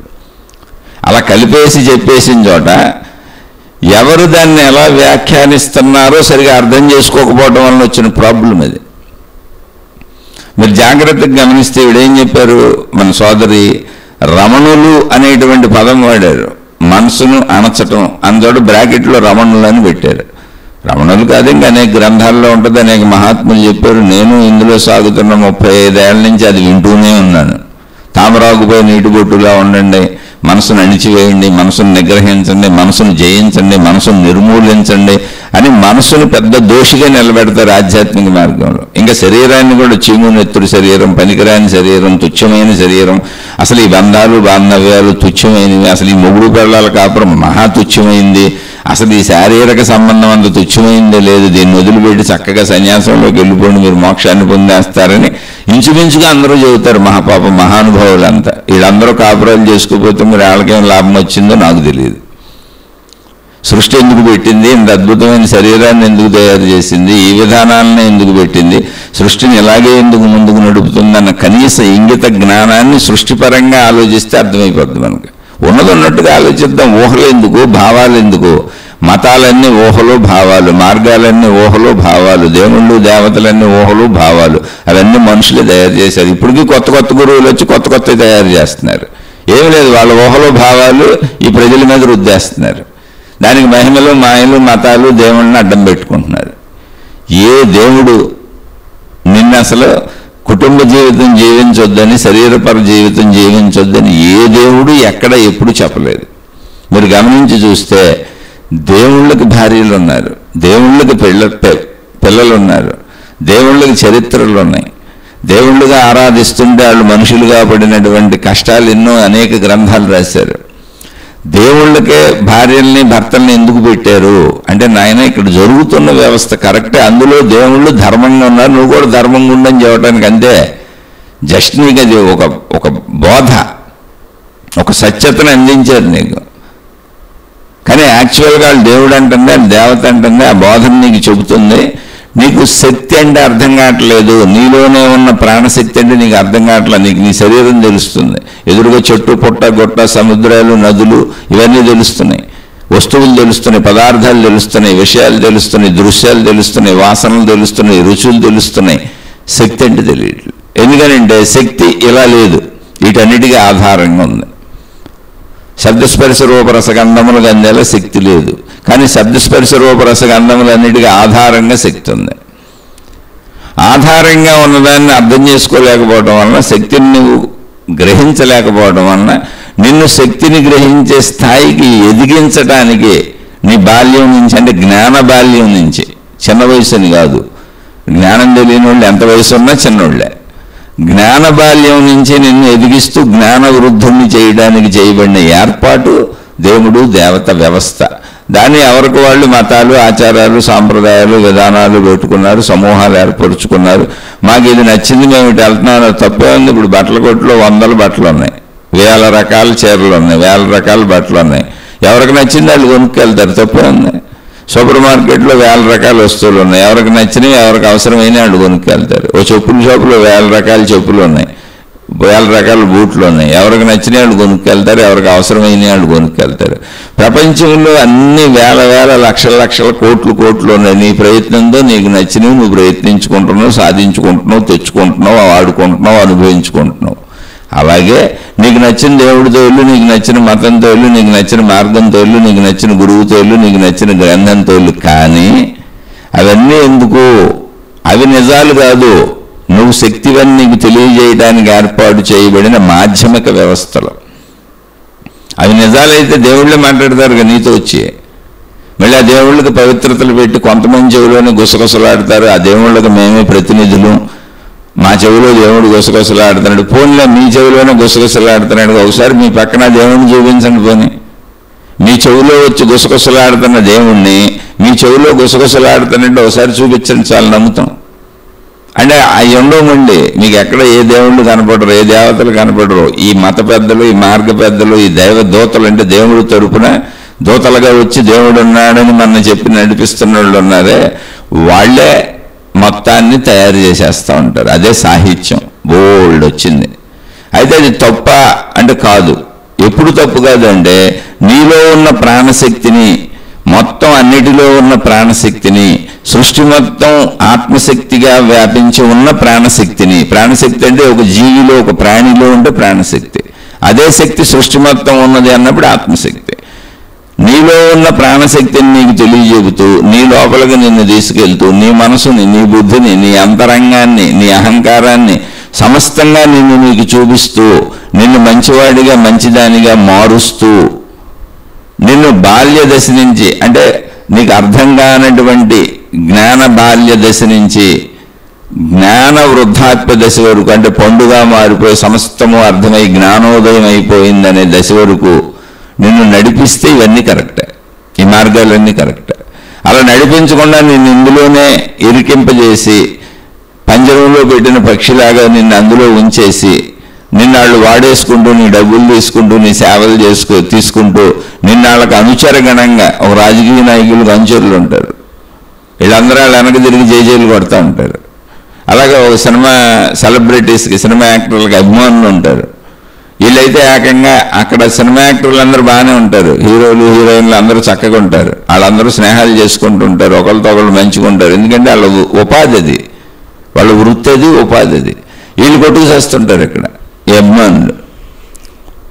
అలా మిమ్మల్ని ఒక సమూహాలుగా అభిమానులుగా తయారు చేసేసుకొని ఇది మన దేవుడని, ఇది మన మతమని, ఇది మన గ్రంథం అని, ఇది దాటి వెళ్ళకూడదని, పక్క వాళ్ళందరిది తప్పు అని, మంద మాత్రమే రైట్ అని, అవసరమైతే ఈ సినిమా అభిమానులు కొట్టుకున్నట్టు మీరు కూడా కొట్టుకోండి అని, మతాలు కొట్టుకోండి అని ఘర్షణలు సృష్టించుతారే, అది తప్పు. వాళ్ళు మోసం చేస్తున్నారు. అలాగే ఆధ్యాత్మిక మార్గంలో ఎక్కడ ధనము వ్యవస్థ ఉన్నా దానికి ఎన్ని కారణాలు చెప్పినా, మేము ఎన్ని మంచి పనులు చేస్తున్నామని చెప్పినా, మేము ఇదంతా ఎలా నిర్వహించాలని చెప్పినా, ధనము అనేది ఆధ్యాత్మికతలోకి ఎక్కడొచ్చిందో, భక్తిలోకి ఎక్కడొచ్చిందో, దైవీ వ్యవస్థలోకి ఎక్కడొచ్చిందో, మతంలోకి ఎక్కడొచ్చిందో, ఎప్పుడు వచ్చిందో అప్పుడు అవి పాడైపోతాయి అంత. ఎందుకనంటే మిగిలిన ప్రపంచంలో అంతా ధనం మూలం యదం జగత్. దాన్ని నువ్వు ఎక్కడ కూడా తెచ్చి చూపిస్తున్నావంటే మళ్ళీ ఇప్పుడు ఈ మతాలు ఏర్పాటు చేసిన వాళ్ళకి, మార్గాలు ఏర్పాటు చేసిన వాళ్ళకి, దేవుణ్ణి ఏర్పాటు చేసిన వాళ్ళకి, ప్రార్థనాలయాలు కట్టుకునే వాళ్ళకి, మత ప్రచారకులకి, గురువులకి, మాతాజీలకి డబ్బు ఎవడు ఎక్కువ ఇస్తే ఆడ గొప్పడైపోతాడు. వాడికి ఇప్పుడు ఆధ్యాత్మికతతో పని లేదు, భక్తితో పని లేదు, వాడి గుణాలతో పని లేదు, వాడి స్వభావంతో పని లేదు, వాడిలో గుణమార్పుతో పని లేదు. డబ్బు ఎక్కువ ఎవడిస్తే వాళ్ళకి అవసరమైనటువంటివన్నీ ధన రూపంలో సంపదలు ఎవరు ఎక్కువ ఇస్తుంటే వాళ్ళు అమిత భక్తులు వీళ్ళ దృష్టిలో. అంతే ఇప్పుడు ప్రపంచంలో అదే సాగుతుంది. ఎందుకని వాళ్ళకు కూడా డబ్బు కావాలి. మీకు డబ్బు అవసరం లేనప్పుడు గుణం కలిగిన వాడిని ఎన్నుకుంటారు, స్వభావం మంచి స్వభావం కలిగిన వాళ్ళని ఎన్నుకుంటారు, మంచి జ్ఞానంతో జీవించే వాళ్ళని ఎన్నుకుంటారు, జ్ఞానమే చెబుతారు. ఇప్పుడు ఏం చేస్తున్నారు, ధనం అవసరం కనుక వాళ్ళకు కూడా ధనం కావాలి, వాళ్ళకు కూడా అధికారాలు కావాలి, వాళ్ళకు కూడా హోదాలు కావాలి, ప్రాపంచికమైనటువంటి ప్రచారాలు పెట్టుకున్నారు, మతాలనే అభివృద్ధి చేయాలనుకుంటున్నారు, ప్రాపంచికంలో బిజినెస్ అభివృద్ధి చేసినట్టుగా దేవుళ్ళని, వాళ్ళ సంస్థలని, వాళ్ళ విధానాలని, వాళ్ళ పద్ధతిని, వాళ్ళ దేవుళ్ళని, వాళ్ళకి సంబంధించిన సమూహాన్ని పెంచుకోవాలనుకుంటున్నారు. కాబట్టి సేమ్ మార్కెటింగ్ సిస్టమ్ వచ్చేసింది. మళ్ళీ భౌతికంలో ప్రజలందరూ ఎలా ఉన్నారో అదే అక్కడ వచ్చేసింది. అందుకని అది ఆధ్యాత్మికం కాదు, అది భౌతిక ఆధ్యాత్మికం. అంటే ఆధ్యాత్మికం అని నమ్మిస్తున్న భౌతికం, కానీ అది అసలు దైవీ వ్యవస్థ కాదు. అది ఎప్పుడు కరెక్ట్ దైవీ వ్యవస్థ అంటే ధన సంబంధం లేకుండా నిన్ను నీ లోపలికి పంపగలిగినప్పుడు, నిన్ను నీకు చూపించగలిగినప్పుడు, నీలో ఉన్నటువంటి సమస్తాన్ని నీకు అర్థమయ్యేలా చెప్పి నీలో చెడును పోగొట్టి నీ అంతర్గతాన్ని, నీ ప్రాణశక్తిని నీకు అందించగలిగినప్పుడు, ఆ వైపు నిన్ను నడపగలిగినప్పుడు అవన్నీ కరెక్ట్. అందుకని ధన సంబంధం వచ్చింది అంటే నాశనం అయిపోయింది, ఇంకంతే, సింపుల్. మళ్ళీ ఎందుకో కూడా చదువుతున్నా, ధన సంబంధం అవసరమైన చోట గుణంతో పని లేదుగా. ధనం ఎక్కువ ఇచ్చిన వాడు గుణవంతుడుగా కనపడతాడు వాళ్ళకి, అది సింపుల్. అప్పుడు ఏమైంది, ధనం ఎక్కువ ఇచ్చిన వాళ్ళే ఇంకా అధికారాలు, హోదాలు, పెత్తనాలు అన్నీ అయ్యే సాగుతాయి. వాళ్ళని పక్కనేసుకు తిరుగుతారు. వేషభాషలు చూస్తాం అంతే మనం. ఇంకా ఆటోమేటిక్గా ధన సంబంధం ఎప్పుడు వచ్చిందో ఇంకా అధికారాలు, హోదాలు, పెత్తనాలు ప్రపంచంలో భౌతికంలో ఏవేమి ఉన్నాయో అవన్నీ అక్కడ వచ్చేస్తాయి. ఊరికిన దానికి దేవుడి రంగు, మతం రంగు, భక్తి రంగు పులుముతారు, కానీ అది మొత్తం భౌతికమే. అందుకని ధన సంబంధాలు ఉన్న చోట మీరు వివేకంతో జ్ఞానాన్ని మీరే తెచ్చుకోవాలి, లేకపోతే మీరు ఇరుక్కుపోతారు. మతం అనే పంజరంలో, దేవుడు అనే పంజరంలో, దేవత అనే పంజరంలో, గురువు అనే పంజరంలో, మాతాజీ అనే పంజరంలో, ఒక విధానం, ఒక సాధన అనే పంజరంలో ఇరుక్కుపోతారు పక్షిలాగా. ఇంకా అందులోంచి బయటకు రాలేరు. ఆ పక్షికి మనం ఇంట్లో పక్షులను పెంచుకుంటూ వాటికి మేత మనమే వేస్తుంటాం, పంజరంలో పెట్టి. పంజరంలో నుంచి బయటకు తీస్తే ఎగిరిపోద్దని. వాటికి నీళ్లు మనమే అక్కడ పెడతా ఉంటాం.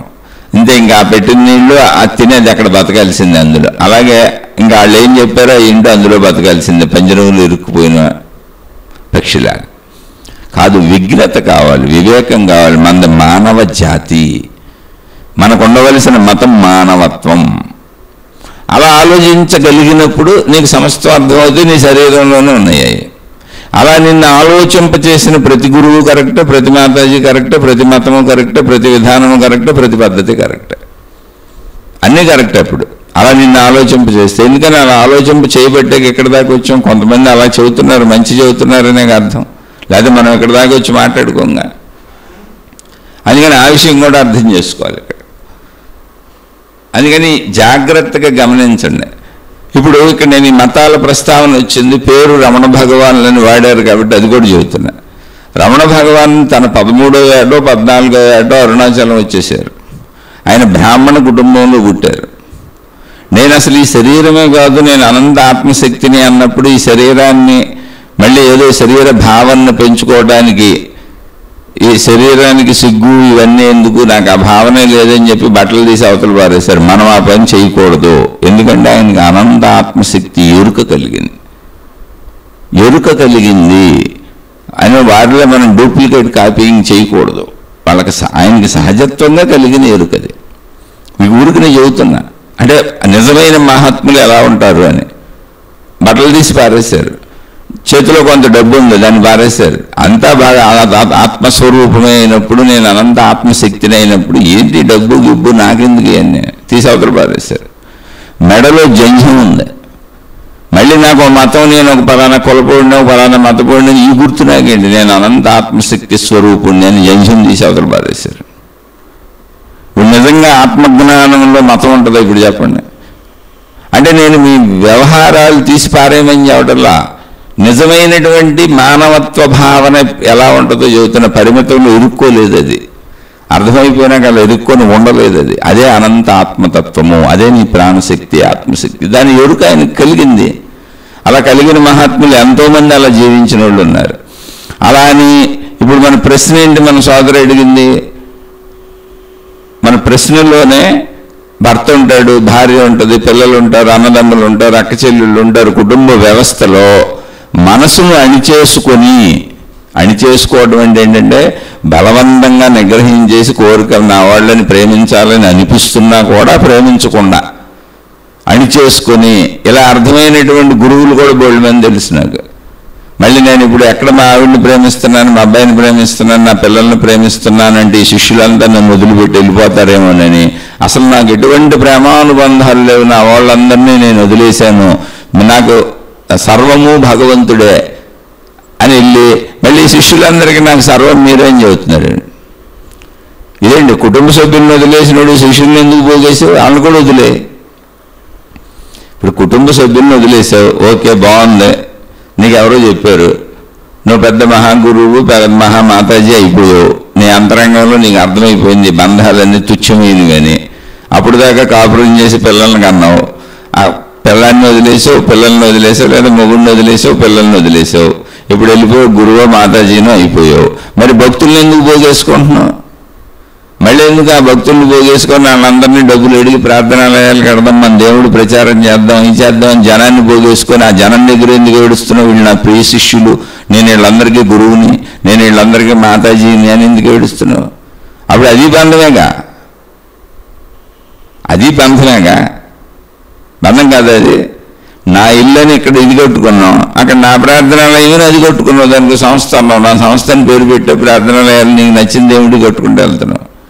నా ఇల్లు నా భార్య అన్నట్టు అక్కడ నా దేవుడు అన్నావు, అక్కడ ఏ దేవుడు కనపడతలేదు. నా శిష్యులు అన్నావు, నేను గురువుని అన్నావు, మా సంబంధ బాంధవ్యం ఆత్మబంధం అన్నావు, శరీర బంధం తుచ్చమైంది అన్నావు, కొత్త డ్రామా మొదలుపెట్టావు. అంతకంటే ఏం లేదు అక్కడ. ఇది బంధమైనప్పుడు, ఇది వదిలేసి పారిపోయినప్పుడు అది బంధమే, అది బంధమే. నేను దేన్ని విమర్శించట్లా, విశ్లేషిస్తున్నా, ఆలోచించమని చెబుతున్నా.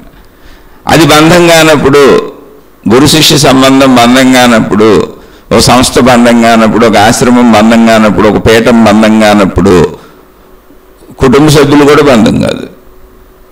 అది నీ మానసిక స్థితి కదా. ఇక్కడ తామరావుకు పై నీటి బొట్టులా ఉండమని చెప్పింది. ఇక్కడ నిన్ను బాధించేంత బంధం కాదు. బాధించేంత బంధం కాదంటే ఏంటి? ప్రేమించే బంధం అది. బాధించడం అంటే ఏంటి? ఇప్పుడు నా కుటుంబ సభ్యుల్ని నేను ప్రేమించి వాళ్ళకన్నీ సమకూర్చడం కోసం ఇతరులను మోసగించి మోసం చేసి కుట్రల పని కుతంత్రాల పని అయినా తెచ్చుకుంటాను అంటే తప్పది. అక్కడ చెప్పారు. అలాగే ఇక్కడ ఇదే విషయంలో రమణ మహర్షిని వ్యవహరించారు. అంటే రమణుల పేరు ఉంది కాబట్టి చెబుతున్నా.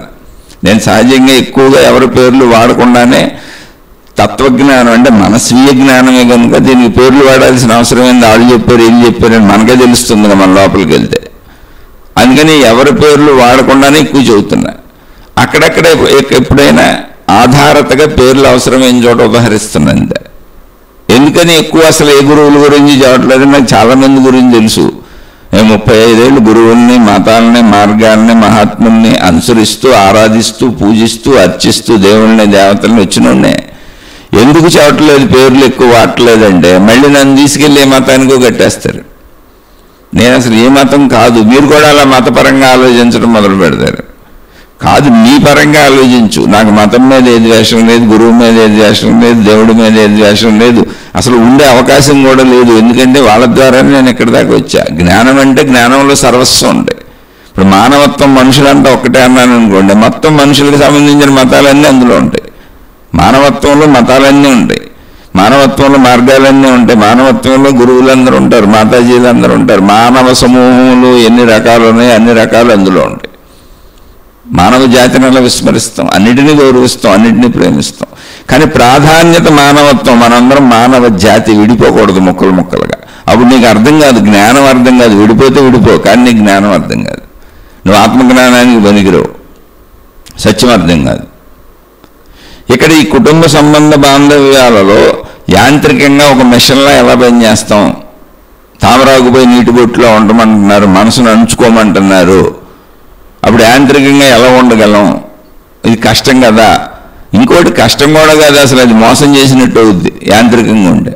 ఇప్పుడు నా భార్య నన్ను మానసికంగా చక్కగా ప్రేమిస్తుంది, నాకు అన్నీ చేసి పెడుతుంది, చక్కగా నా శారీరక కోరికలు తీర్చుకోవడానికి ఎన్నో సంవత్సరాల నుంచి నాకు ఉపయోగపడి నా తద్వారా నేను పిల్లల్ని కానీ, సంతానం కానీ, నాకు పిల్లలు, నా కుటుంబం, నా వ్యవస్థ, నా భార్య లేకపోతే ఎక్కడ ఏర్పడుతుంది? నాకు ఇంత ప్రేమానుబంధాలతో ఎలా జీవిస్తాను? అసలు ఈ భూమి మీద ఎవరి కోసం జీవిస్తాను? నేను ఎందుకు జీవించాలి? వీళ్ళెవరు లేకపోతే అసలు జీవితమే నరకప్రాయంగా అనిపిస్తుంది. మరి అటువంటి భార్యని ఇప్పుడు నేను ఆధ్యాత్మికం తెలిసేసుకున్నాను, నా జ్ఞానం అంతా తెలిసిపోయింది, మనసును అణిచేయమన్నారు, అందుకని నేను నిన్ను ప్రేమించటం లేదు, నటిస్తున్నాను, ప్రేమించినట్టు నటిస్తున్నాను, తామరాకుపోయి నీటి బొట్టులో ఉంటున్నాను, నువ్వు చచ్చినా పోయినా ఉన్నా నాకేం బాధ లేదు, కానీ నా కోరికలు తీర్చుకుంటాను, నీతో నా అవసరాలు తీర్చుకుంటాను, నీతో నేను నటిస్తాను. ఇందులో ఏమన్నా అర్థం ఉందా? ఇలా అర్థమైతే అర్థం ఉందా? అది నేను చెప్పేది, వాళ్ళు చెప్పింది తప్పు కాదు. ఇలా అర్థమైతే అర్థం ఉందా? ఇలా అర్థమైన గురువులు, మాతాజీలు ప్రపంచంలో బోల్డ్ మంది ఉన్నారు. కుటుంబాలు వదిలిపెట్టిపోయారు. ఈ కుటుంబాలు వదిలిపెట్టిపోయిన వాళ్ళే చెబుతున్నారు ఇవన్నీ. వాళ్ళు కుటుంబాలు వదిలిపెట్టిపోయింది వాళ్ళ సుఖం కోసం. భార్య పిల్లలు, భర్త పిల్లలు అయితే స్వతంత్రతతో ప్రశ్నిస్తారు, అడుగుతారు, స్వతంత్రంగా ప్రవర్తిస్తారు. నిన్ను దేవుళ్ళ, దేవతల చూడరు, నీ కాళ్ళ మీద పడి మొక్కరు, నిన్ను ఒక పెద్ద అద్భుతమైన గురువులా, మాతాజీలా చూడరు. ఎందుకు చూస్తుంది? నీతో కాపురం చేసిన బెల్లానికి నువ్వు గురువు అవుతావా? నీతో కాపురం చేసిన మొగుడికి నువ్వు గురువు అవుతావా? నీకు పుట్టిన పిల్లలకి నువ్వు గురువు అవుతావా? దేవుడు అవుతావా? ఎందుకు అవుతావు? సామాన్య కుటుంబ వ్యవస్థ ఎలా ఉంటుందో అలాగే ఉంటుంది, నీకు కూడా అలాగే ఉంటుంది. ఇప్పుడు శ్రీకృష్ణ భగవానుడు, శ్రీరామచంద్రుడు వాళ్ళందరూ వివాహాలు చేసుకున్నారు, వాళ్ళకి పిల్లలు పుట్టారు. వాళ్ళు ఎక్కడ చెప్పండి, ఎక్కడ వెళ్ళాయి, వాళ్ళ చరిత్రలు చదివి చూడండి. వాళ్ళ పిల్లలందరూ ఆయన దేవుళ్ళుగా, గురువులుగా రోజు ఆరాధించి, అర్చించి, రోజు అర్చనలు చేశారు. వాళ్ళకే కుటుంబ వ్యవస్థ మామూలుగానే ఉంటుంది. వాళ్ళ స్థాయి దేవుళ్ళు, దేవతలు అంతే. అప్పుడు వీళ్ళు కూడా దేవుళ్ళు, దేవతలే. వాళ్ళ భార్యలు దేవుళ్ళు, దేవతలే, వాళ్ళ పిల్లలు దేవుళ్ళు, దేవతలే. కాదంటావా? అప్పుడు నువ్వు కూడా మనిషివే. కానీ ఈ మధ్యస్థంలో తన కోరిక చేత తనందరూ అనుసరించాలి, ఆరాధించాలి, పెద్ద గురువు అయిపోవాలి, మాతాజీ అయిపోవాలి. ఈ కోరిక బీభత్సమైన కోరిక, మామూలు కీర్తికాంక్ష కాదు. ఇప్పుడు తాను దేవుడు అయిపోవాలి. ఈ కుటుంబ సభ్యులు ఉండి దేవుడు అవడం అడ్డం. ఎందుకని పెళ్ళంతా 40 ఏళ్ళు 30 ఏళ్ళు కాపురం చేశాను, ఇప్పుడు నన్ను దేవుళ్ళే ఎందుకు చూస్తుంది? కాపురం చేసినప్పుడు నా బుద్ధి, నా వ్యవహారం, నా గుణం, నాకు తెలిసిన నా పనితీరు, నా జీవిత తీరు, నా సమస్తం తెలిస్తేగా నా బలాలు, బలహీనతలన్నీ దేవుడికి ఎలా చూస్తుంది? తెలియని వాళ్ళు చూస్తారు. ఇంట్లో మీరు ఎవరైనా మీ మొగుడిని దేవుడిగా చూడగలరా? మీ పిల్లలను దేవతగా చూడగలరా? మీ తల్లిదండ్రుల్ని మీరు దేవుళ్ళు, దేవతలుగా, గురువులుగా చూడగలరా? కొన్ని దేవుళ్ళు, దేవతలు కాకపోతే మీ పిల్లల్ని, మీ భార్యను, మీ భర్తను గురువులుగా చూడగలరా? మీరు ఎవరైనా భార్యలో, భర్తలో కుదరదు. అది సహజ జీవితం. వాళ్ళు మనతో సమానత్వంతో ఉంటారు, వాళ్ళతో రోజు ఇచ్చిపుచ్చుకోవటం ఉంటుంది. అందుకని వీళ్ళు ఈ కుటుంబాలన్నీ వదిలేస్తే హాయిగా బయట భక్తుల చేత కాళ్ళ మీద పడేసి వచ్చి చక్కగా డబ్బులు తీసుకొని, వాళ్ళ సేవలు తీసుకొని వాళ్ళని ఉపయోగించుకోవచ్చు. మేము మీకు ఆశీస్సులు ఇస్తాం, మా తరపు నుంచి మీకు ఇచ్చేది ఏంటంటే ఆశీస్సులు, కనపడనే రక్షణ. అది కనపడదు, దానికి ఆధారత లేదు. ఇది తప్పు. అలా తప్పు ఆదగా అర్థం అవడం వల్ల ఈ ప్రశ్న పుట్టింది. అలా చెబుతున్న వాళ్ళందరూ తప్పుడు మార్గాల్లో తప్పు చెబుతున్న వాళ్ళే. మరి ఇందులో రైట్ ఏంటి సరిగ్గా అర్థం చేసుకోవాలి. మనసు అణచటము అంటే అర్థము మనసు నిద్రలో మనకి ప్రాణశక్తులు విలీనం అయిపోతుంది, అప్పుడే మనకి గాఢ నిద్ర పట్టుద్ది. మనం ఆ మనసు తిరుగుతున్నంతకాలం మనం శరీరాన్ని తీసుకెళ్ళి మంచం మీద పడేసి పడుకున్నా, మనసు తిరుగుతున్నంతకాలం స్వప్నలోకంలో విహరిస్తాం. అదంతా మనకు నిజమే అనిపిస్తూ ఉంటుంది, కలలు కంటాం. గాఢ నిద్ర కాదు, అది కలత నిద్ర. నిద్ర పట్టలేదని కూడా చెబుతాం మనం. మనసు అణిగిపోవటం అంటే ఏంటి? దానిలో అది విలీనమైపోవటం, దాని మూలానికి అది వెళ్ళిపోవటం. అనకటం అంటే అది అంతే తప్ప అణచటం అనే బలవంతపు ప్రక్రియ కాదు. ఒక మనిషి ఇంకో మనిషిని అణిచివేసినట్టు కాదు, దాడులు చేసి అణిచివేసినట్టు కాదు, బలంతో అణిచివేసినట్టు కాదు, బలవంతంగా అణిచివేసినట్టు కాదు. అనగటము అంటే దానంతటది ఉపశమించి తన మూలంలో కలిసిపోవడం. అది చాలా జాగ్రత్తగా అర్థం చేసుకోవాలి అక్కడ. ఇది తెలియని వాళ్ళు చాలామంది గురువులు మాతాజీలు ఇలా ఉన్నారు, కుటుంబాలు వదిలేసి పెట్టిపోయిన వాళ్ళు ఉన్నారు, ఈ బంధాలన్నీ వద్దు తప్పని చెబుతున్న వాళ్ళు ఉన్నారు. ఇప్పుడు కూడా ఎన్నో కాపురాలు కూల్చేస్తున్నారు. ఈ జ్ఞానం సరిగా అర్థం అవ్వని గురువులు మాతాజీలుగా ప్రపంచంలో తిరుగుతున్నటువంటి మత పెద్దలు, మార్గ పెద్దలు అనేక మంది, అంటే అందరూ కాదు, తెలియని వాళ్ళు, అజ్ఞానంతో వెళ్తున్న వాళ్ళు, లేదా కావాలని మోసం చేస్తున్న వాళ్ళు ఎన్నో కుటుంబాలను సర్వనాశనం చేస్తున్నారు. భర్తలతో కాపురాలు చేసుకునివ్వకుండా, భార్యలతో కాపురాలు చేసుకునివ్వకుండా, ఇళ్లలో పిల్లల్ని తల్లిదండ్రుల దగ్గర ఉండనివ్వకుండా, లేదా తల్లిదండ్రులు పిల్లలతో ఉండనివ్వకుండా, కుటుంబ సంబంధ బాంధవ్యాలన్నీ చెడగొట్టేసి వాళ్ళ దగ్గరికి వచ్చేలా లాగేస్తున్నారు. ఎందుకు వాళ్ళ దగ్గరికి అంటే ఏమీ లేదు, వాళ్ళు పెట్టిన సంస్థలకు కాపలాలు వేయడానికి, రంగులు వేయడానికి, అక్కడ అకౌంట్లు తెచ్చి చూడటానికి, డబ్బులు వసూలు చేయడానికి, వీళ్ళ తరపున ప్రజల మీద పడేళ్ళి డబ్బులు లాక్కురావడానికి, జనాలను బోగేసుకురావడానికి, అక్కడ వాళ్ళకి అవసరమైనటువంటి కార్యక్రమాలు నడవాలి. మొత్తం అక్కడ కాపలాలు కాసేవాళ్ళు కావాలి, గడ్లు గాడ కాపలాలు కానీ, గడ్డి పీగేవాడు కానీ, అన్ని అవసరాలకి వాళ్ళకి మనుషులే కావాలి. అవన్నీ సేవలని పేర్లు పెట్టారు. సేవలు అంటే ఏంటి? పూర్వం బానిసల చేత పనులు చేయించుకునేవాళ్ళు, అది బలవంతం, అణిచి చేయించుకోవడం బలంతో బానిసలు. ఇప్పుడు వీళ్ళు సేవలని, బానిసలకు కొత్త పేరు సేవలు, దేవుడి పేరు మీద. అబ్బాయి మేము నిన్ను అసలు ఏమీ చేయట్లేదు, నువ్వు దేవుడికి చేస్తున్నావు, నీకు స్వర్గంలో స్థానం ఉంటుంది, నువ్వు మంచి పనులు చేస్తున్నావు, సత్కార్యాలు చేస్తున్నావు, నీకు మోక్షం వచ్చేస్తుంది. ఇదంతా దేవుడి కోసం, మా కోసం కాదు. కానీ అక్కడ ఏ దేవుడు లేడు, వీళ్ళ కోసమే. మొత్తం ఆ డబ్బు పుచ్చుకునేది వీళ్ళే, ఆ సేవలు పుచ్చుకునేది వీళ్ళే, ఆ సంస్థలు పెట్టుకునేది వీళ్ళే, అవన్నీ అనుభవించేది వీళ్ళే. మీరు చూడండి ఒకసారి దాన్ని. అలానే నేను నిజంగా మంచి సంస్థలు లేకపోతే మనందరం కూడా ఇక్కడ దాకా రాలేమని ముందే చెబుతున్నా, మంచి మహాత్ములు లేకపోతే ఇక్కడ దాకా రాలేమని ముందే చెబుతున్నా. అందరూ కాదు, అది అర్థం చేసుకోండి. ఇలా తప్పుడు మార్గాలలో తప్పుడు సంకేతాలు ఇవ్వడం వల్ల ఇలాంటి ప్రశ్నలు పుడుతున్నాయి, కుటుంబాలు కూడా పాడైపోతున్నాయి, చాలా కుటుంబాలు పాడైపోతున్నాయి. ఇక్కడ రమణుల్నే ఉదాహరణగా చెబుతున్నా మీకు నేను. రమణులు ఆయనకు ఆత్మానుభవం కలిగినప్పుడు కుటుంబం నుంచి వచ్చారు ఆయన. ఓకే, అది 13 ఏళ్ళ పిల్లడు. అంటే ఆయన వచ్చింది కుటుంబం వదిలిపెట్టేయాలని కాదు, తన అనంతత్వంలో ఒకే మనసు లాక్కిళ్ళిపోతుంది. ఆ అనంతత్వం ఏంటో అర్థం కాక ఆ స్థితిలో ఆయన ఏకాంతత కోసం వెళ్ళిపోయారు అంతే. చాలా సింపుల్ విషయం అది. అంటే అప్పటి వరకు కుటుంబ జీవితంలో ఒక సామాన్య బాలుడుగా నేను, నాది, నా వాళ్ళు, నా తల్లిదండ్రులు అనే బంధాలతో 12-13 ఏళ్ళంటే ఊహించండి ఉన్న వ్యక్తికి హఠాత్తుగా అనంతత్వం అర్థమైపోయింది. నేను అనంత ఆత్మస్వరూపుడిని, అసలు ఈ శరీరమే నేను కాదని. ఆ భావనలో లీనమైపోవటానికి ఆయన బుద్ధి, ఆయన మనసు ఎటు తీసుకెళ్తే వెళ్ళిపోయారు. దానికి నిర్ధారణ లేదు అసలు. అంతే తప్ప ఎవరినో వదిలేయాలని ఆయన బోధలు వినలేదు అసలు. ఆయనకి ఎవరు బోధ చేయలేదు. ఏంటో ఉండకూడదు, ఉండాలి, బోధలేం జరగలేదు ఎక్కడ.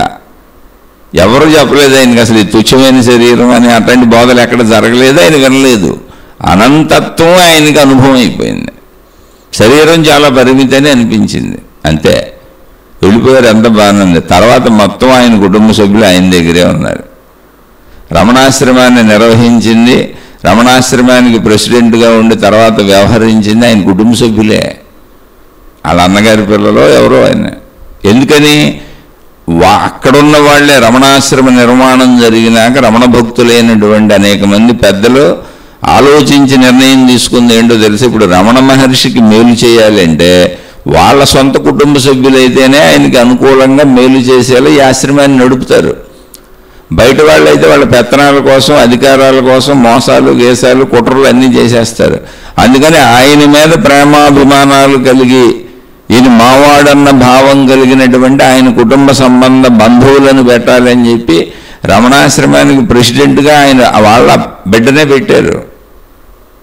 వాళ్ళ బిడ్డ అంటే వాళ్ళ అన్నయ్య కొడుకో, తమ్ముడు కొడుకో అలాంటి వాళ్ళని పెట్టారు. వాళ్ళు కూడా ఎందుకు పెట్టారు అంటే వాళ్ళు కూడా వచ్చేసారు ఇక్కడికి, రమణ మహర్షి దగ్గరికి వచ్చేసారు. రమణ మహర్షి దగ్గరికి వచ్చేసి అక్కడ ఉండిపోయారు.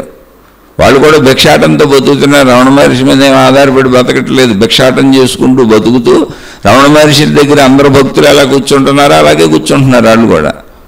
అప్పుడు అక్కడ ఉన్న పెద్దలు నిర్ణయించారు, మన అందరం ఊరికనే వస్తాం వెళ్ళిపోతాం భక్తులుగాను, మరి ఆయన బాగోగులు చూడాలంటే ఆయనకి సంబంధించిన వాళ్ళు ఉండాలి కదా అని రమణాశ్రమం అని ఒకటి రిజిస్టర్ చేసి ఆ స్థలము అక్కడ చిన్న చిన్న కట్టడాలు అవన్నీ తయారై భక్తులు వచ్చి కూర్చోవడానికి ప్లేస్ వచ్చి కొంచెం అక్కడ సమకూరిని వసతులు, వనరులు కాలగమనంలో. అప్పుడు దీని నిర్వహణ ఎవరు చేయాలి అన్నప్పుడు ఘర్షణలు వస్తున్నాయి. అక్కడ మామూలు ప్రజలు, మామూలు భక్తులు అందరూ గొడవలు పడుతున్నారు, గోడలు పడుతున్నారు, పెత్తనం కోసం కొట్టుకు చేస్తున్నారు. అన్ని చోట్ల ఉంటుంది కదా. అప్పుడు అక్కడ ఉన్న వాళ్ళల్లో మంచి వాళ్ళు నిర్ణయించారు, ఈ పెత్తనం కోసం కొట్టుకు తెచ్చే వాళ్ళందరినీ పెట్టామంటే అక్కడ స్వామికి ఏర్పాటు చేసిన వ్యవస్థలో వచ్చే డబ్బులను దీన్నో పాడు చేసి దోచుకుంటారు. ఇదంతా స్వామికి మేలు జరగాలని కదా ఈ వ్యవస్థ ఏర్పాటైంది. ఆయనకి మేలు జరగాలంటే ఆయన వాళ్లే ఉండాలి, ఆయన కుటుంబ సభ్యులే ఉండాలి. ఆయనకు వివాహం కాలేదు, భార్యాపిల్లలు లేరు, 12-13 ఏళ్ళకి వచ్చారు ఆయన. కాబట్టి వాళ్ళ కుటుంబ సభ్యుల్లో వాళ్ళ అన్నదమ్ముల బిడ్డలను ఎవరో ఉంటే వాళ్ళు నిర్వహించగలిగిన వాళ్ళనే పెట్టారు అక్కడ. వాళ్ళ కింద మిగిలిన భక్తులందరూ ఉన్నారు, కానీ అధికారాలన్నీ వాళ్ళకే ఉన్నాయి, సర్వాధికారి అంటారు. అవన్నీ తెలుసుకోవాలి. అది రమణుల అంగీకారంతోనే పెట్టారు, రమణులకు చెప్పే పెట్టారు.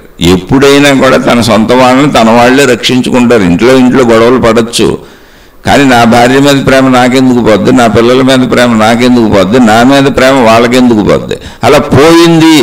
నేను నా పిల్లలను కూడా దేవుడి కోసం వదిలేశాను, మతం కోసం వదిలేశాను, మార్గం కోసం వదిలేశానంటే వాళ్ళు నిన్ను తప్పుదోవ పట్టిస్తున్నారు. అలా పోదు. నీకు అనంత ఆత్మతత్వ ఎరుక కరిగినా పోదు. ఎందుకు పోదో కూడా చెబుతున్నాను నేను. ఇప్పుడు రమణాశ్రమంలో ఉన్నది, రమణాశ్రమ నిర్వహణ చేస్తున్నది, మెయిన్ పోర్షన్లో ఉన్నది రమణ కుటుంబీకులే. 1. 2, రమణ భగవానుల తల్లి ఆయనతోనే ఉంది, ఆయన దగ్గరికి వచ్చేసింది, ఆయన దగ్గర ఉండిపోయింది. ఇప్పుడు ఆయనకి భార్యాపిల్లలు లేరు, ఆయన వివాహం చేసుకోలేదు, పసి వయస్సులోనే వచ్చేసారు. 12-13 ఏళ్ళకి. ఒకవేళ భార్యాపిల్లలు ఉంటే వాళ్ళని కూడా అక్కడ పెట్టుకునే వాళ్ళేమో. తల్లిని ఉంచుకున్నారు కదా, తల్లిని వద్దనలేదుగా. మీకు అడ్డదిడ్డంగా చెప్పేటువంటి గురువులు ఎన్ని వినబాకండి మీరని చెబుతున్నా. అలాంటి వ్యాఖ్యానాలతో రమణ భగవానులు లాంటి వాళ్ళ మాటలను కూడా తప్పుదో పట్టించే వాళ్ళు అసలు వినబాకండి.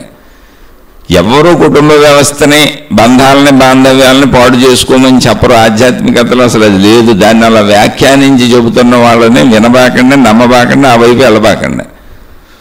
వాళ్ళు మిమ్మల్ని మోసం చేస్తున్నారు. పైగా అలా చెప్పేవాళ్ళు అందరూ మళ్ళీ అన్నీ అనుభవించిన వాళ్ళు అయి ఉంటారు కూడా. చూసుకోండి మీరు. ఇప్పుడు వాళ్ళకి డబ్బులు కావాలి, కీర్తి ప్రతిష్టలు కావాలి, పేరు ప్రతిష్టలు కావాలి, సుఖభోగాలు కావాలి, ఏసీ బిల్డింగులు కావాలి, ఏసీ కార్లు కావాలి. వాళ్ళు ఉండటానికి ఎంతెంత రాజవైభవాలు చూడండి. చెట్ల కింద పడుకోమనండి, బంధాలు బంధుత్వాలు లేకుండా చక్కగా చెట్టు కింద పడుకోమనండి, భిక్షకుల్లో బతకమనండి, అప్పుడు చెప్పమనండి. ఏమి కదా నిజమైన ఆధ్యాత్మికత అలా చెప్పలేదు అసలు. శరీరపరంగా నీ జీవితం నిజమే, శరీరపరంగా అది బంధాలు బంధుత్వాలతోనే ఉంటుంది, మానసికంగా అది బంధాలు బంధుత్వాలతోనే ఉంటుంది. రమణ భగవానుల తల్లి ఆయన దగ్గరే ఉంది. ఇంకొక అద్భుతం ఏంటో తెలుసా మీకు? రమణ భగవానుల తల్లి మరణించినప్పుడు అసలు ఎప్పుడు ఎవరికి ఏమీ చెప్పనటువంటి, అంటే మహిమలు చేయనటువంటి రమణ భగవానులు అందరికీ ఆయన చెప్పింది ఒకటే, ఇంచుమించు ఒకటే. అంటే గ్రంథాలు అనేక విషయాలు చెప్పచ్చు, కానీ దాని మూల సారం ఏంటి? రమణ భగవానుల తత్వపు మూల సారం ఏంటి అంటే ఏమీ లేదు, ఉన్నదంతా అనంత ఆత్మస్వరూపమే, ఆత్మశక్తే, అందరూ అదే. అది నీకు తెలియాలి అంటే ఆయన మూల బోధ ఏంటి మనిషికి? అది మూల సారం. ఉన్నదంతా అనంత ఆత్మశక్తే, ఉన్నదంతా ఒకటే శక్తి, దాన్ని ఆత్మశక్తి అని పిలిచారు. అంతే, అదే ఉన్నది. నేను ఆనందాత్మశక్తి స్వరూపుడును నిర్ధారించి చక్కగా చెప్పారు. నాకు అనుభవం అయింది, ఆనందాత్మశక్తి స్వరూపుడునే నేను, అందులో డౌటే లేదని చెప్పారు. అదైపోయింది. అది మూల సారం, ఆయన మూల సారం. అది ఆల్రెడీ వేదాల నుంచి వస్తున్నది, వెనక నుంచి వస్తున్నది. మళ్ళీ ఇంకో ఆయన పొందారు, దాన్ని పొంది నిరూపించారు. మానవాళికి పొందొచ్చు, ఇలా జీవించవచ్చు, అది పొందే అవకాశం ఉంది. అయితే ఆయన బాల్యంలోనే పొందారు కాబట్టి అప్పటికి వివాహం అవ్వలేదు కాబట్టి అలా జీవించుకుంటూ వెళ్ళిపోయారు. కానీ తల్లిని వదిలేలేదే, బంధువులు వచ్చారు వదిలేలేదే, అన్న బిడ్డలు తమ్ముడు బిడ్డలు ఎవరు వచ్చారు, ఎవరిని వదిలేలేదు ఆయన. వాళ్ళకే ఆశ్రమం అప్పచెప్పారు, వద్దనలేదు ఆయన. తన తల్లి చనిపోతే మాతృభూతేశ్వరాలయము అనే ఆలయం కట్టించారు తన తల్లి సమాధి మీద. ఇప్పుడు ఉంది అక్కడ శివాలయం, మాతృభూతేశ్వర ఆలయం అని శివుణ్ణి ప్రతిష్ఠించారు ఆవిడ సమాధి మీద. ఇప్పటికి మీరు వెళ్ళి రమణాశ్రమంలో ఆలయం ఉంది అక్కడ. తన తల్లికి ఆలయం కట్టారు ఆయన. బంధం కాదా, బంధుత్వం కాదా? ఆయనకి జన్మనిచ్చిన తల్లి మామూలు ఆవిడ అయిపోద్దా? ఆలోచించండి ఒకసారి. తల్లికి ఎంత గౌరవం ఇవ్వాలో నేర్పడం కాదు ఆయన మాతృభూతేశ్వర ఆలయం కడితే.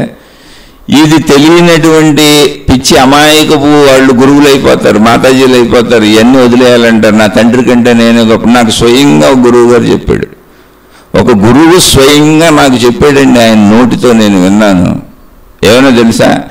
నా తల్లిదండ్రులు, నన్ను పెంచి పెద్ద చేసిన వాళ్ళు, మా అన్నదమ్ములు, మా అక్క చెల్లెళ్ళు, నా భార్యా పిల్లలు, ఆయనకు భార్యా పిల్లలు కూడా ఉన్నారు, నా భార్యా పిల్లలు, నా బంధువర్గం ఎవరైనా వీళ్ళంతా సామాన్య ప్రజలు, వాళ్ళు మామూలు వాళ్ళు. నేను అవతార పురుషుణ్ణి, ఇక్కడ పుట్టాను కాబట్టి వాళ్ళు ఎవరికి విలువ ఇవ్వకండి, నాకే విలువ ఉండే అని చెప్పాడు. స్వయంగా నాకు చెప్పాడు, నేను విన్నాను అన్నమాట. నా చెవుల్లో చెప్పాడు, నేను అబద్ధం కూడా చెప్పట్లేదు. ఎందుకంటే ఈయన కుటుంబీకులకి విలువిస్తున్నారు, ఆయన భార్యకి విలువిస్తున్నారు, ఆయన పిల్లలకి విలువిస్తున్నారు. వాళ్ళ అమ్మా నాన్న చనిపోతే వాళ్ళ అమ్మా నాన్ననే కీర్తిశేషులు అని చెప్పి ఫోటోలు పెడుతున్నారు పాపం మా గురువు గారి తాలూకాని. అక్కడక్కడ పుస్తకాల్లో ప్రింట్ చేస్తుంటే చెప్పాడు, ఏం చెయ్యొద్దు, వీళ్ళెవ్వరికి విలువ లేదు. తన 40 ఏళ్ళు కాపురం చేసిన భార్యకి కూడా విలువ లేదని మొత్తం ప్రచారం చేస్తే తిరిగాడు ప్రచారం చేశాడు, నా భార్య మంచిది కాదని. అద్భుతమైనటువంటి మహాగురువులు ఉన్నారు. ఇలాంటి గురువులు, ఇలాంటి గురువుళ్ళు రోడ్డు మీద మాతాజీలు తిరుగుతుంటే మరి ప్రపంచం ఏమైపోద్ది? నాశనం అయిపోద్ది. వీళ్ళని నమ్మిన వాళ్ళు ఏమైపోతారు? నాశనం అయిపోతారు. వాళ్ళ కుటుంబాలు నాశనం అయిపోతాయి. ఇప్పుడు ఎటువంటి వాళ్ళని నమ్మి అనుసరించే భార్యలు ఇంటికెళ్ళి భర్తలతో కాపురాలు చేయరు. ఇటువంటి వాళ్ళని నమ్మి అనుసరించే భర్తలు ఇంటికెళ్ళి భార్యలతో కాపురాలు చేయరు.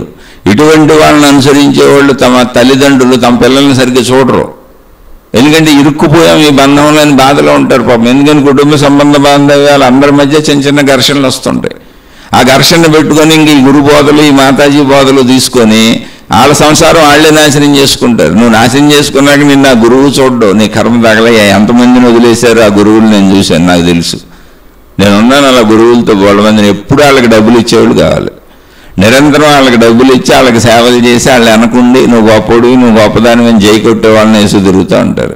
అంతకంటే డబ్బులు ఇచ్చేవాడు వస్తే నిన్ను వదిలేస్తారు. నేను అందరినీ విమర్శించట్లా, కానీ డబ్బు సంబంధం ఉన్న చోట జరుగుతుంది. నీకు తెలివి ఉంటే గమనించు. నీకు తెలివి లేకపోతే అలాగే సాగు. మూర్ఖుడు మూర్ఖరాలు అంటారు, అదే మూఢత్వం మూర్ఖత్వం. మూఢభక్తి అంటే అది, మూఢాచారాలు అంటే అవి. అలా ఉండకూడదు. ఇలాంటి వాళ్ళని నమ్మేవాళ్ళు అందరూ కుటుంబ సంబంధ బాంధవ్యాలు మిగిలిన వాళ్ళని వదిలేస్తున్నారు. ఇలాంటి వాళ్ళని నమ్మే పిల్లలు తల్లిదండ్రులను వదిలేస్తున్నారు. చూడండి, అసలు అన్నదమ్ములు అక్క చెల్లెళ్ళని వదిలేసుకుంటున్నారు ఒకళ్ళకొకళ్ళు. వీళ్ళని ట్రాప్ చేస్తున్నారు. ఎందుకని వాళ్ళ వైపు ఎక్కువ ఉండాలి, ఆ గురువుని ఎక్కువ పట్టుకోవాలి. అప్పుడు వీళ్ళు డబ్బులన్నీ వాళ్ళకి ఇస్తారు, వీళ్ళు సేవలన్నీ వాళ్ళకి ఇస్తారు, ఆయన దేవుడని ఆరాధిస్తారు. ఆ మాతాజీని ఎక్కువ పట్టుకోవాలి. అప్పుడు ఆ డబ్బులన్నీ ఆయనకి ఇస్తారు, ఆ సేవలన్నీ వాళ్ళకి ఇస్తారు, ఆ సంస్థకి సేవలు చేస్తూ ఉంటారు, ఆ సంస్థను అభివృద్ధి చేస్తుంటారు. మళ్ళీ వాళ్ళ కుటుంబ బాధ్యతలు అవన్నీ గొప్పవే నువ్వు నిర్వహించాలని చెప్పి ఇప్పుడు ఏం చేస్తారు? మళ్ళీ వాళ్ళ కుటుంబాలను చూసుకుంటే ఇక్కడ ఆగిపోతాయి. కానీ వీళ్ళకి వచ్చే డబ్బులు ఆగిపోతాయి, వీళ్ళ సేవలు ఆగిపోతాయి, వీళ్ళ పనులు ఆగిపోతాయి. వీళ్ళ పనులు జరగాలంటే ఏం చేయాలి? ఈ పనులే గొప్పవి, అవన్నీ తక్కువవి అని చెప్పాలి. అలా చెబుతూ వాళ్ళకి అర్థం కాని విషయం ఏంటంటే, నువ్వు పెట్టిన ఒక చిన్న సంస్థ కోసం, నువ్వు తీసుకొస్తున్న ఒక చిన్న మార్గం కోసం ఈ విశాల విశ్వంలో నీ దేవుడు ఎంత, నీ మార్గం ఎంత, నువ్వు పెట్టిన సంస్థ ఎంత, అదే ఉసిరికాయ అంత ఉల్లిపాయ అంత కూడా లేదు అనంత విశ్వంలో. ఇట్లాంటి కోటాను కోట్లు ఉన్నాయి ప్రపంచవ్యాప్తంగా సంస్థలు, విధానాలు, పద్ధతులు, దేవుళ్ళు, దేవతలు. నువ్వెంత అందులో? ఆఫ్టర్ ఆల్ ఉల్లిపాయ అంత ఉసిరికాయ అంత. కానీ ఈ ఉసిరికాయ అంత ఉల్లిపాయ అంత వాళ్ళు కుటుంబ జీవితాలు నాశనం చేసేస్తున్నారు. అది ప్రాబ్లం ఇక్కడ. పిల్లలు తల్లిదండ్రులను చూడకుండా పోతున్నారు, తల్లిదండ్రులు పిల్లలను చూడకుండా పోతున్నారు, భార్యాభర్తలు కాపురాలు చేసుకోకుండా పోతున్నారు. ఈ బాధ్యతలు ఏంటి, ఇది కర్మ ఏంటి, దరిద్రం ఏంటి అని మాకు వాళ్ళు ఇళ్లలో అనుకుంటున్నారు. మరి అక్కడికి వెళ్ళి ఏం చేస్తావు? అడిగెళ్ళి ఊడుస్తావా, అడిగెళ్ళి తుడుస్తావా, వాళ్ళకి అకౌంట్లు రాస్తావా, వాళ్ళ తరపున వెళ్ళి రోడ్ల మీదకి వెళ్ళి ప్రచారాలు చేసి జనాన్ని పోగేసుకొచ్చి వాళ్ళకి అప్పచెబుతావా? నీ డబ్బులు తీసుకెళ్ళి వాళ్ళకి ఇస్తావా? అది పిచ్చితనం కదా? అర్థమవుతుందా నీ బుర్ర? దేవుడి పేరు మీద నీకు మోక్షం వస్తుంది అంటున్నారు, సత్కార్యాలు అంటున్నారు. అక్కడ దేవుడు చెబితే చెయ్యంటున్నా. పోనీ కనీసం దేవుడు నీతో చెప్పకపోతే వాళ్ళు పవిత్రులు కదా, ఒక్కసారి ఆ పవిత్రుల పక్కన దేవుణ్ణి నుంచోమను. నేను వీడిని పవిత్రుని చేశాను, నేను ఈమెను పవిత్రురాలని చేశాను, నేనే వీళ్ళని పవిత్రుల్ని చేసి పవిత్రురాలని చేసి వీళ్ళ ద్వారా అన్నీ చెప్పిస్తున్నాను, మీరు వీళ్ళ మాట వినమనండి అని ఒక్కసారి చెప్పమను. మొత్తం ఒక సమూహాన్ని పెట్టి ఒక స్టేజ్ పెట్టి ఒక్కసారి దేవుణ్ణి కనబడి చక్కగా వీడియో కెమెరాలు అన్నీ పెడతారు, 1,00,000 మందో 10 లక్షల మందో వస్తారు. ఒకసారి చెప్పమని ఇంక అందరూ నమ్ముకుంటూ వెళ్ళిపోవచ్చు మనం. అదే ఎక్కడ జరగవు, వీళ్ళే చెబుతారు. ఎందుకని? వీళ్ళు నువ్వు నీ కుటుంబంలో ఉంటే వీళ్ళకి అన్నీ రావు కాబట్టి బోధలు అలా చెబుతారు. వాళ్ళని నువ్వు అనుసరించవు కాబట్టి నీ డబ్బులు వాళ్ళకి రావు కాబట్టి నీ సేవలు వాళ్ళకి రావు కాబట్టి నువ్వు వాళ్ళని అనుసరిస్తేనే అవన్నీ వాళ్ళకి ఇస్తావు కాబట్టి ఇప్పుడు నీ భార్య పిల్లలకి, నీ భర్త పిల్లలకి, నీ తల్లిదండ్రులకి, నీ బిడ్డలకి నువ్వు ఎంత అనురాగంతో, ఎంత ప్రేమతో, ఎంత ఆప్యాయతతో వాళ్ళ కోసమే శ్రమించి అవసరమైతే వాళ్ళ కోసం చచ్చిపోదాం అనిపించే అంత బంధంతో బాంధవ్యంతో పనిచేస్తావో, ఎంతోమంది చనిపోయిన వాళ్ళు కూడా ఉన్నారు వాళ్ళ కోసం. అంత ఇప్పుడు చచ్చిపోయేంత ఇప్పుడు ఈ గురువుల మీద, మాతాజీల మీద, వీళ్ళ సంస్థల మీద, వీళ్ళ దేవుళ్ళ మీద, వీళ్ళ విధానాల మీద నువ్వు పెట్టుకోవాలి. అందుకని నిన్ను అందులోంచి ఇందులోకి లాగేస్తారు తెలివిగా దేవుడి పేరుతో. నువ్వు మూర్ఖురాలు కనుక వెళ్ళిపోతావు. కానివాళ్ళు వెళ్ళరు, జ్ఞానం తీసుకొని చక్కగా తమ అంతరంగంలోకి తాము వెళ్ళిపోతారు. ఇది ఎవరు చేస్తారు? మోసగాళ్ళు, మోసగత్తులు చేస్తారు. ఆధ్యాత్మికతలో అయినా, భక్తిలో అయినా, మతాల్లో అయినా. మంచివాళ్ళు అసలు అలా చేయరు. నాయన నీ కుటుంబం జాగ్రత్తగా చూసుకో, తల్లి నీ కుటుంబం జాగ్రత్తగా చూసుకో, చక్కగా నీ బంధాలు జాగ్రత్తగా చూసుకో, బాంధవ్యాలు జాగ్రత్తగా చూసుకో, నీ డబ్బు సంరక్షించుకో. డబ్బు లేకపోతే ఇక్కడ బతకడం కుదరదు. ధనం మూలం మిదం జగత్తు. నీ వాళ్ళు, నీ కుటుంబ సభ్యులు కొంచెం ఘర్షణ అటు ఇటు వచ్చిన సొంత వాళ్ళు నువ్వే సర్దుకో. చక్కగా ప్రేమగా ఉండండి, ఒకళ్ళనొకళ్ళు ప్రేమించుకోండి, ఒకళ్ళకొకళ్ళు సహకరించుకోండి. మీ అన్యోన్య జీవితాన్ని, అన్యోన్య దాంపత్యాన్ని చివరి వరకు అద్భుతంగా నిలుపుకోండి. మీ పిల్లల్ని బాగా పెంచుకోండి, మీ తల్లిదండ్రులను జాగ్రత్తగా చూసుకోండి, వృద్ధాప్యంలో వాళ్ళకు తోడుండాలి. ఇటువంటి నీ కుటుంబ ధర్మాలు, బాధ్యతలు నీకు నేర్పుతారు. ప్రపంచంలో నువ్వు మోసం చేయకూడదు, చెడు చేయకూడదని నీకు నేర్పుతారు. నువ్వు ధర్మంగా ఉండాలని నీకు నేర్పుతారు. అలా నేర్పుతూ నిన్ను ధర్మంగా ఉంచుతూ నీ లోపల ఉన్న ప్రాణశక్తి వైపు నిన్ను నడిపిస్తారు. నువ్వు నిన్నే ఎలా గుణమార్పు చేసుకొని చెడులోంచి మంచికి నువ్వు ఎలా రావచ్చో నీకు నేర్పుతారు. అటువంటి వాళ్ళు నేర్పుతున్నారు కనుకనే మంచి వాళ్ళు ఉన్నారు, కనుకనే మనం ఇవి చెప్పుకుంటున్నాం. కానీ నిన్ను అటు లాగేసుకొని మోసం చేసేవాళ్ళు కూడా ఉన్నారు, జాగ్రత్త. అది ఎప్పుడూ ఉంది, అన్ని చోట్ల మోసం ఉంది ప్రపంచంలో. అయితే ఇక్కడ మళ్ళీ రమణులు అన్నారు కాబట్టి రమణులది చెబుతున్నా. రమణ భగవానులు ఏ రోజు మహిమ చేయలేదు. ఇందాక చెప్పాను, తన తల్లి చనిపోతే మాతృభూతేశ్వర ఆలయము అనే ఆలయం అక్కడ ఉంది, ఆయనే స్వయంగా కట్టించారు. తన తల్లి చనిపోయినప్పుడు, తన తల్లి చనిపోబోతున్న సమయంలో ఆయన దగ్గరికి వెళ్ళి తన తల్లిని తన ఒడిలో పడుకోబెట్టుకొని ఆమె హృదయం మీద, ఆమె నుదురు మీద చేయబెట్టి అలాగే కూర్చుండిపోయారు. తీవ్రమైనటువంటి ఆత్మావలోకనంలోకి వెళ్ళిపోయారు. బాహ్యస్పృహ లేదు ఆయనకి. ఎందుకంటే ఆయన మొదటి నుంచి బాహ్యస్పృహ లేని స్థితిలోనే ఎక్కువ కాలం గడిపారు. తర్వాత చాలామంది భక్తులు వచ్చి ఆయన్ని కదిపి విషయాలు చెప్పమంటే సుమారుగా 11 లేక 14 ఏళ్ళు అసలు మౌనంలో ఉండిపోయారు. బాహ్యస్పృహ లేదు. అక్కడ చుట్టుపక్కల ఉన్న ప్రజలు ఆయన్ని కదిపి కుదిపి స్పృహలోకి తెచ్చి ఇంత అన్నం పెట్టి బతికిచ్చారు. పురుగులు కుట్టేసినాయి, చీమలు కుట్టేసినాయి, చీమలు ఆయన మీద పాకేసినాయి, అనేక రకాల పురుగులు కుడుతుంటే ఆయన అంత బాహ్యస్పృహ లేకుండా ఉన్నారంటే ఆయన కూర్చున్న ప్రదేశంలో ఆయన కాళ్ళ కింద చేరి అనేక జర్రులు, తేళ్లు, పురుగులు కుడుతుంటే రక్తాలు కారిపోతున్నాయి. అంత బాహ్యస్పృహ లేని స్థితిలో, అంతరంగంలో అనంత ఆత్మస్థితిలో లీనమైపోయి ఉన్నారు ఆయన. రక్తాలు కారిపోతుంటే ఆయన ఎక్కడ చనిపోతాడో, అయ్యో 15-16 ఏళ్ల కుర్రోడు అని చెప్పి చుట్టుపక్కల ప్రజలందరూ ఆయనకి సేవలు చేసి ఆయన్ని బతికించారు. ఆ ప్రదేశం అంతా శుభ్రం చేసి ఆయన్ని ఏమీ కుట్టకుండా, అప్పుడు కూడా ఆయనకి తెలీదు, ఆయన ఎత్తి పక్కన పెడుతుంటే కూడా ఆయనకి తెలీదు, స్పృహ లేదు, బాహ్యస్పృహ లేదు. శరీరం శవంలా ఉంది కానీ ఆయన బతికే ఉన్నారు. బాహ్యస్పృహ లేదు, అంతరంగంలో లీనమైపోయి ఉన్నారు. అలా పద్మాసనం వేసి కూర్చుంటే అలా పద్మాసనంలోనే ఎత్తి పక్కన పెడితే అక్కడే ఉన్నారు అంతే. ఓ వస్తువులాగా ఓ బిందు తీసి అక్కడ పెడితే, ఓ కుర్చీ తీసి అక్కడ పెడితే ఎలా ఉంటుంది అలాగే ఉన్నారు, కళ్ళు కూడా తెరవలేదు.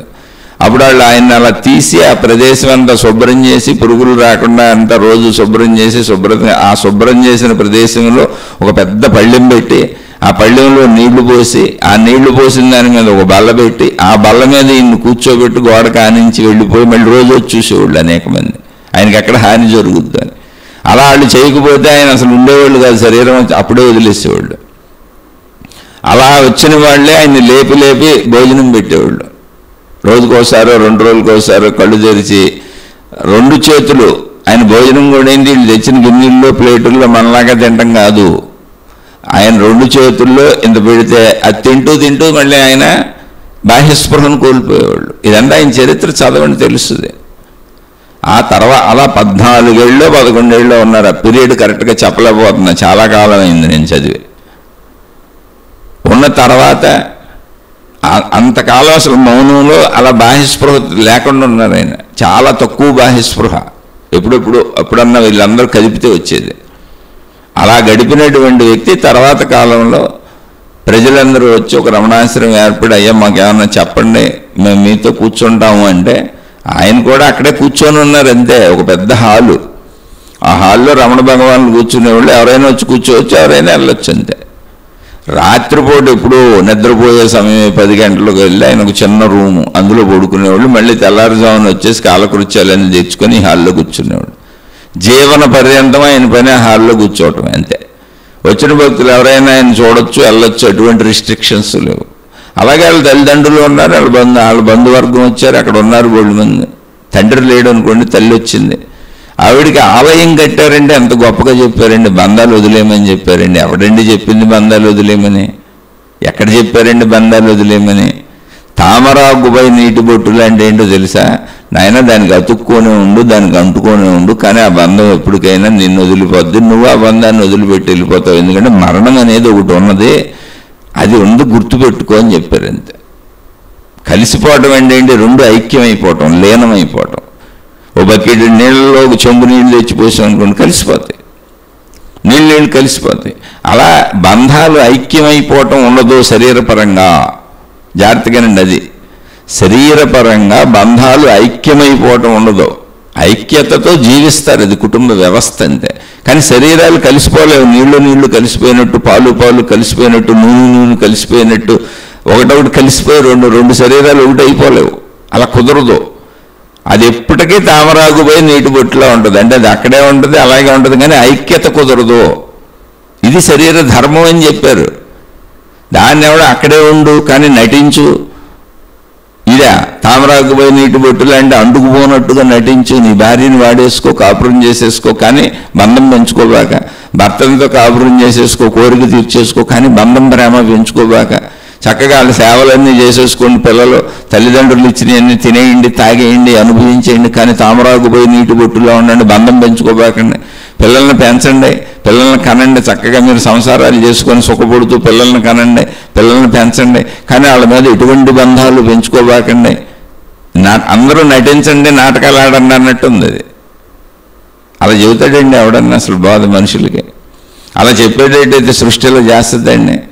అలా చెప్పేవాళ్ళందరూ నిన్ను మోసం చేస్తున్న వాళ్ళు అంటున్నా. అలా చెప్పలా. శివుడికి పార్వతి భార్య, శివభగవానుడికి పిల్లలు ఉన్నారు, గణపతి, కుమారస్వామి, దేవుళ్ళందరికీ భార్యలను పెట్టారు, భర్తలను పెట్టారు, పిల్లల్ని పెట్టారు, అన్యోన్య దాంపత్యం పెట్టారు, వాళ్ళందరూ కలిసిమెలిసి ఉండడం పెట్టారు, ఎవరి కార్యాలు వాళ్ళు నిర్వహిస్తున్నారని చెప్పి అనేక పురాణ గాథలు వచ్చినాయి.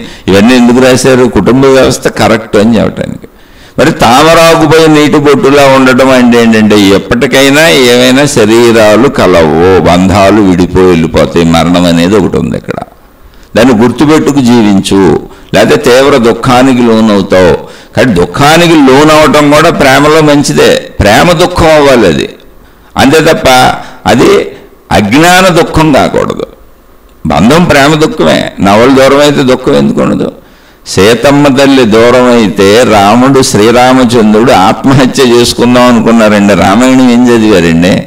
ఈ తప్పుడు బోధల వాళ్ళ మాటలు ఎందుకు అంటున్నారు మీరు? ఎవరు చెప్పారు మీకు? ఆ తప్పుడు బోధల వాళ్ళు వినబాకండి. అసలు శ్రీరామచంద్రుడు సీతమ్మ తల్లి దూరం అయితే, రాజ్యం దూరం అయితే భరించాడు ఆయన. ఎందుకని? కోరుకుంది తన తల్లిదండ్రులే కాబట్టి. తన తల్లి కోరుకుంది ఈ సింహాసనం నా కొడుకు కావాలని. తన మారుడు తల్లి సవతి తల్లి కోరుకుంది. తండ్రి ఆమెకు వరం ఇచ్చాడు. సరే, మరి ఇంక వరం ఇచ్చినప్పుడు తండ్రి మౌనంగా ఉన్నాడు. తల్లి కోరుకుంది. పోన్లే, ఏం పోయింది ఇందులో? రాజ్యం అంటే ఏమైనా సంపదలే కదా, పోతే పోనీ మా వాళ్ళే అడిగారు కదా, నన్ను బయటకు పోమన్నారు కదా అని వెళ్ళాడు. ఆయన వదిలిపెట్టి వెళ్ళలేదు ఎవరిని. ఆయనకు అందరి మీద ప్రేమ ఉంది, కానీ వాళ్ళు వెళ్ళిపోమన్నారు. ధర్మ ప్రకారంగా వాళ్ళు పొమ్మన్నారు కనుక వెళ్ళారు ఆయన. అంతే కుటుంబాన్ని వదిలిపెట్టలే ఆయన. రామాయణం చదవండి, 100 సార్లు చదవండి, 1000 సార్లు చదవండి, జ్ఞానం వస్తుంది. ఎవడెవడో చెప్పిన వినపాకండి, నా బోటోళ్ళు చెప్పినవన్నీ అసలు వినపాకండి. అనుకూలంగా చెప్పుకుంటారు, మోసపూరితంగా చెప్పుకుంటారు, వాళ్ళకి నచ్చినట్టు చెప్పుకుంటారు. మీ డబ్బులు వాళ్ళకి ఎలా వస్తాయో, మీరు వాళ్ళకి ఎలా సేవలు చేస్తారో, మీరు వాళ్ళ వైపు ఎలా అట్రాక్ట్ అవుతారో అలా చెప్పుకుంటారు. అలాంటి వాళ్ళు వినపాకండి. మీకు మేలు జరిగేలా చెబుతున్న వాళ్ళే కానండి. మీకు అర్థమవుతుంది, వీళ్ళు మాకు మేలు కలిగేలా, మేము మా కుటుంబాలను ప్రేమించుకునేలా, మా ఇంట్లో మేము చక్కగా ఉండేలా, మా జీవితం హాయిగా ఉండేలా, మేము సుఖంగా బతికేలా, మేము మంచిగా బతికేలా, మేము మోక్షానికి వెళ్ళేలా చెబుతున్నారు. మమ్మల్ని మేము తెలుసుకొని మా చెడు పోగొట్టుకొని మాలో మేము మా జ్ఞానాన్ని పొందేలా చెబుతున్నారంటారు. అలాంటి వాళ్ళ మాటలు వినండి, మీకు అర్థమైపోద్ది. అది జాతకు కొంచెం తెలివితో ఉంటే అర్థమైపోద్ది. శ్రీరామచంద్రుడు భార్యని అరణ్యానికి వెళ్ళినాక భార్యని తీసుకెళ్ళిపోతే ఆయన ఆత్మహత్య చేసుకుందాం అనుకున్నారు. ఆయన ఏడ్చారు 3 సార్లు. సీతమ్మ తల్లి గుర్తొచ్చినప్పుడల్లా బోరున ఆయన కంటి వెంట నీళ్లు వస్తానే ఉన్నాయి. మనం ఆయన దేవుడిని ఆరాధిస్తున్నాం. ఆయన ఏం స్ట్రిక్ట్గా కూర్చోవాలి, అలా కూర్చొని చెప్పేటువంటి గురువుల్ని మహాత్ముల్ని నమ్మాకండి. మోసగత్తులాళ్ళు. శ్రీరామచంద్రుడే కంటి వెంట నీరు పెట్టుకొని శ్రీరామచంద్రుడే నేను ఆత్మహత్య చేసుకుంటానంటే లక్ష్మణుడు ఆపాడు. అన్నయ్య, వదినమ్మకి ఎటువంటి హాని జరిగినట్టు ఇక్కడ ఏమి గుర్తులు లేవు. వదినమ్మకి ఏ హాని జరగలేదు, వదినమ్మ చనిపోలేదు. ఇక్కడ ప్రదేశం చూస్తే ఎటువంటి ప్రమాదము కలిగిన గుర్తులు లేవు. ఎవరో కిడ్నాప్ చేశారంతే. మనం వెతుకుదాం, వదినమ్మని వెళ్ళి తెచ్చుకుందాం, ఏం ప్రమాదం లేదన్నయ్య అని పక్క నుండి లక్ష్మణుడు నిరంతరం మనోధైర్యం చెబుతూ రావణాసురుడి వరకు ప్రయాణించి రాముడు రావణాసురుణ్ణి సంహరించాడు. సంహరించడం మాట దేవుడుగా చాలా చిన్న విషయం, పెద్ద విషయం ఏముంది యుద్ధాల్లో. కానీ ఆయన సముద్రానికి వారధి కట్టాడు. అసలు చరిత్రలో ఎవరు లేరు భార్య కోసం సముద్రానికి వారధి కట్టినటువంటి ఏకైక ప్రేమికుడు, ఏకైక అద్భుతమైన ప్రేమమూర్తి శ్రీరామచంద్రుడు. మీరు నిజంగా కుటుంబ వ్యవస్థలో జీవించే వాళ్ళైతే కుటుంబ తత్వం, ఆధ్యాత్మికత ఏం చెబుతుంది, భక్తి ఏం చెబుతుంది, మతం ఏం చెబుతుంది, దేవుడు ఏం చెబుతున్నాడు అనేది మీరు నిజంగా తెలుసుకోదలిస్తే రామాయణం చదవండి. రాముడిని మించిన ప్రేమికుడే లేడు. కేవలం తన భార్య కోసం సముద్రానికి బ్రిడ్జి కట్టేశాడు ఆయన. విపరీతమైన భయంకరమైన యుద్ధం నిర్వహించాడు ఆయన. తన భార్యను తెచ్చుకున్నాడు. అలానే ఆ యుద్ధం మళ్ళీ కోపంతో చేయలే. ఇది తామరాకు పోయి నీటి బొట్టులా ఉండటం అంటే. రావణాసురుడి మీద యుద్ధం ఆయన కోపంతో చేయలా, నేను ధర్మంగా చేస్తున్నానని చెప్పాడు ఆయన. అయ్యా రావణ, నీ మీద నాకు ఏ కోపం లేదు. ఎందుకంటే మనుషులు తప్పులు చేస్తారు, మనుషులు కోరికలు ఉంటాయి, అది సహజము. ఆ కోరికతో ఏదో కామ కోరికను నువ్వు ఎత్తుకొచ్చావు. కానీ నాకు నా భార్య అంటే చాలా ఇష్టం, నా భార్యకి నేనంటే చాలా ఇష్టం. నా భార్య గురించి నాకు తెలుసు, అసలు నీ మొహం కూడా చూసి ఉండదు, నిన్ను గడ్డి పరక్ కింద తీసి అవతల భార్యసి ఉంటుంది. అటువంటి భార్య ఉన్నప్పుడు ఎంత దూరమైనా ప్రయాణించవచ్చు. అందుకే సముద్రానికి బ్రిడ్జి కట్టి వచ్చేసాను. నా భార్యని నేను అంత ప్రేమిస్తాను కాబట్టి నా ధర్మరక్షణ కోసం వచ్చాను. నా భార్య అయ్యా, నేను రక్షించుకోవాలి నా భార్య పిల్లల్ని, అది నా ధర్మం. నువ్వు నా భార్యని అప్పచెప్పే, నీ మీద కోపం ఏం లేదు, నీ తప్పును క్షమించేసి వదిలేసి నేను వెనక్కి వెళ్ళిపోతానని బోల్డ్ సార్లు చెప్పారు శ్రీరామచంద్రుడు. రామాయణం చదవండి. తామరాకుపై నీటి బొట్టులా ఉండడం అంటే ఏంటి? తన భార్యను ఎత్తుకెళ్ళిపోయాడు కదా అని కసి, కోపం, కక్ష కట్టేసి ఆయన సర్వనాశనం చేసేసి లంకను తగలెట్టేసి ఆయన చంపేసి అన్నీ చేసేద్దామని ఆయన అనుకోలే. తన భార్య తన దగ్గరకు వస్తే చాలు అనుకున్నారు ఆయన. అది ధర్మ ప్రవృత్తి. తామరాకుపై నీటి బొట్లు అంటే పక్కోడి మీద పగలేదు. అలా మన భార్యా పిల్లల్ని మనం ప్రేమించుకోవచ్చు, పక్కోళ్ళని మోసం చేయకూడదు, వాళ్ళ డబ్బులు కొట్టేయకూడదు, నా భార్యా పిల్లల కోసం ఎదుటోడికి అన్యాయం చేయకూడదు. అది తామరాకుపై నీటి బొట్టులా ఉండటం అంటే.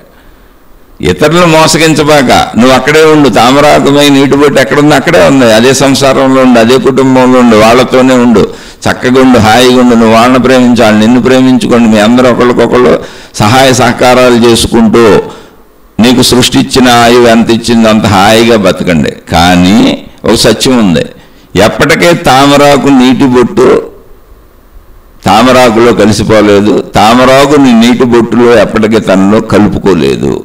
నీరు నీరు కలుస్తాయి. అలా శరీరాలు నశించిపోతాయి. మీకు ఎంత బంధాలు బంధుత్వాలున్నా శరీరాలు కలవు. ప్రతి వ్యక్తి తనలోని ప్రాణశక్తిని ఆత్మశక్తిని తెలుసుకోవాల్సిందే. అది విషయం అంతే. కానీ బంధాలు బంధుత్వాలు బాంధవ్యాలు అద్భుతంగా జీవించాలి. లేకపోతే అసలు నీ జీవితం వ్యర్థం, మహాపాపం.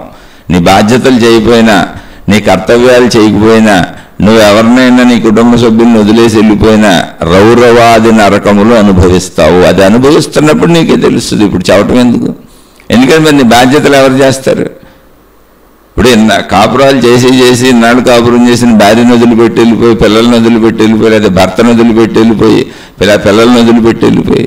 మొన్న ఒక ఆవిడ యూట్యూబ్లో పెట్టింది, ఒక పాప వాళ్ళ అమ్మగారు ఒక సంస్థలోకి వెళ్ళి ఆ సంస్థను అనుసరిస్తున్నారు అనేక సంవత్సరాలుగా.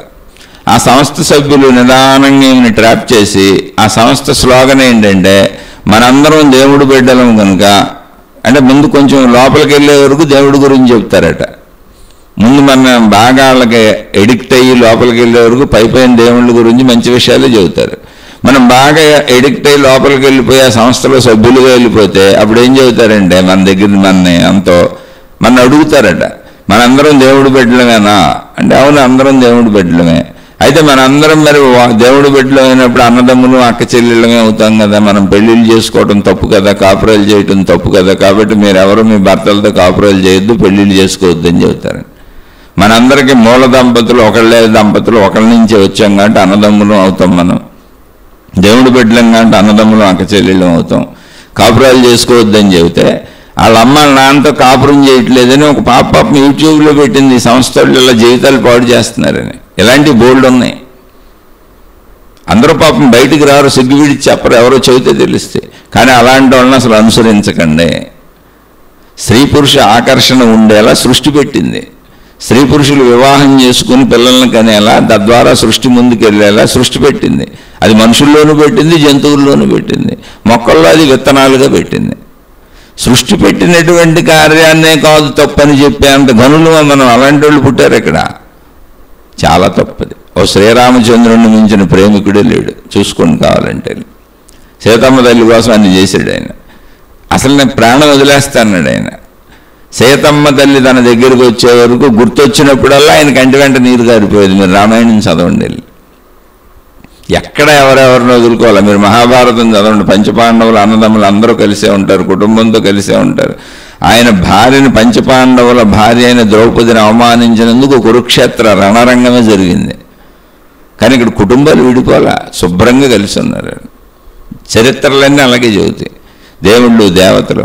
ఇక రమణ భగవానుల దగ్గరికి వస్తే చెప్పాను, వాళ్ళ అమ్మగారు చనిపోతున్న చివరి క్షణాలలో ఆవిడ్ని తన ఒళ్ళో పెట్టుకొని ఆవిడ ముదురు మీద చేయి వేసి, ఆవిడ హృదయం మీద చేయి వేసి ఆయన గాఢ పారవశ్యంలోకి, అనంత ఆత్మస్థితిలోకి వెళ్ళిపోయారు. శరీర భావంలో లేరైన ఆ అనంత ఆత్మస్థితిలోకి వెళ్ళిపోయి తన తల్లితో అనంత ఆత్మస్థితిలో ఐక్యమైపోయారు. అలా ఎంతోసేపు ఉండిపోయారు ఆ ఐక్య భావనలో, ఆత్మశక్తి భావనలో. అంటే తన తల్లి శరీరం కూడా ఐక్య భావనలోకి వచ్చేలా ఆయన ఏం చేశారో మనకు తెలియదు. అలాంటివి మళ్ళీ ఎవరన్నా చెబితే నమ్మకండి, ఎవరన్నా చేస్తామో అన్నా వెళ్ళకండి. అవన్నీ భ్రమలు, భ్రాంతులు. అది రమణ భగవానులు లాంటి మహాత్ములు ఆ అనంత ఏకత్వ భావనలు ఏం జరిగిందో మనం పూర్తిగా విశదీకరించి చెప్పగలిగినటువంటి సమర్థులు అసలు కాదు. అయితే ఆయన చెప్పారు, అమ్మకి మోక్షం వచ్చింది, మీరందరూ మళ్ళీ మామూలుగా ఉండండి, చక్కగానే మాతృభూతేశ్వర ఆలయం కట్టించి 2 భోజనాలు చేద్దామని వెళ్ళి భోజనం చేసి వచ్చేసారు. ఎందుకని తామరాకు పోయి నీటి బొట్టులా ఉండడం అంటే ఏంటి? అమ్మంటే ప్రేమే, అమ్మంటే ఇష్టమే, కానీ శరీరం వదలడం అనేది తప్పదు. ఆ దశలో తన ఒళ్ళో పడుకోబెట్టుకున్నారు, చక్కగా తన దగ్గర పెట్టుకున్నారు. తాను అనంతాత్మ భావనలోకి వెళ్ళిపోయారు. ఆవిడ్ని కూడా అనంతాత్మ భావనలోకి తన భావన ఆమె శరీరం అంతా ప్రసరించిందేమో, ప్రవహించిందేమో. ఇది కూడా నాలాంటి మూర్ఖుల యొక్క విశ్లేషణే, దాన్ని మీరేం ఊహించుకోబాకండి. కనీసం ప్రేమించారు, తన ఒళ్ళో పడుకోబెట్టుకున్నారు, పట్టుకున్నారు. మరణం ఆయన ఒళ్ళో జరిగింది. అప్పుడు తామరాకుపై నీటి పట్టేంటి? రమణ మహర్షి శరీరంలో ఆమె శరీరం కలిసిపోలేదు, ఆమె శరీరంలో రమణ మహర్షి శరీరం కలిసిపోలేదు. కానీ భావైక్యత, తన తల్లి పట్ల గాఢ భావంలో, అనంతాత్మ భావంలో తన తల్లితో లీనమై కూర్చున్నారు. ఆయన తన తల్లిని ఒడిలో పెట్టు కూర్చున్నారు. చాలా అంతవరకు అంతటి మహాపురుషుడు మరణ సమయంలో తన తల్లిని ఒడిలో పెట్టు కూర్చున్నారు. అక్కడ ప్రాణాలు పోగొట్టుకున్నాయి. ఆవిడ చెప్పారు, తామరాకుపై నీటి బొట్టులు అంటే తెలుసు ఆయనకి, శరీరాలు కలవో, అనంత ఆత్మశక్తిగా అందరం ఒకటే అనేటువంటి జ్ఞానం ఉంది కనుక తన తల్లికి ఆలయం కట్టించారు, మాతృభూతేశ్వర ఆలయం కట్టించారు, సమాధి అక్కడ పెట్టించారు. ఆ సమాధి పైన శివలింగ ప్రతిష్ఠ చేయించి అది ఆలయం చేయించి అందరూ పూజించుకుని అర్చించుకునేలా చేశారు. ఎవరయ్యా బంధాలు వదిలింది? ఎవరయ్యా బాంధవ్యాలు వదిలింది? ఎవరయ్యా నీకు చెప్పింది వదిలేయమని, మనసును అణిచేసుకో, నటించు బంధాల మధ్య అని ఎవరు చెప్పారు? ఎవరు చెప్పలే. అలా చెప్పేవాళ్ళు అందరూ మోసగాళ్ళు. శంకరాచార్యుల వారు తన తల్లిని వదిలిపెట్టి దేశ పర్యటన చేశారు, ఆత్మజ్ఞానం తెలుసు కాబట్టి. అదేంటి బాల్య వ్యవస్థ? బాల్యంలో ఆయన 32 ఏళ్ల వయసుకే ఆయన శరీరం వదిలేశారు. అయితే ఆయన ఊరుకున్నారా? తన తల్లి నీళ్లు తెచ్చుకోవడానికి, అంటే చరిత్రలోనే చెబుతున్న మహిమలు మాయలు పట్టుకు తిరగబాకండి. తన తల్లి ఎప్పుడు కోరితే అప్పుడు అమ్మ నీ దగ్గరికి వస్తానని చెప్పారు.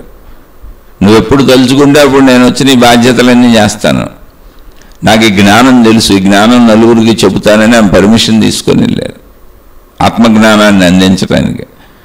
తన తల్లికి నది నుంచి నీళ్లు తెచ్చుకోలేకపోతుందని ఆయన తన స్వశక్తితో నదిని తన తల్లి ఇంటి వైపు మళ్లించారండి. ఎంత ప్రేమ అండి అది! మనం చేయగలం అసలు? అది మన వల్ల అవుద్దా? అది ఎందుకు రాశారు చరిత్రలో? అక్కడ మహిమ మాయ అద్భుతం చూడబాకండి. అలాంటి గురువులు ఎవరు దొరుకుతారు? మా ఇంటి ముందు నుంచి నదులు వెళ్ళిపోయి, మా ఇంట్లో బంగారు ఉసిరికలు వర్షం కురిసేసి, మా ఇంటికి ధన సంపదలు వచ్చేసి, ఇలాంటి మళ్ళీ మోసగాళ్ళు పుట్టుకొస్తారు. అలాంటి వాళ్ళు నమ్మబాకండి. ఇక్కడ సత్యత, ఆయన ప్రేమను మనకు తెలియజేశారు.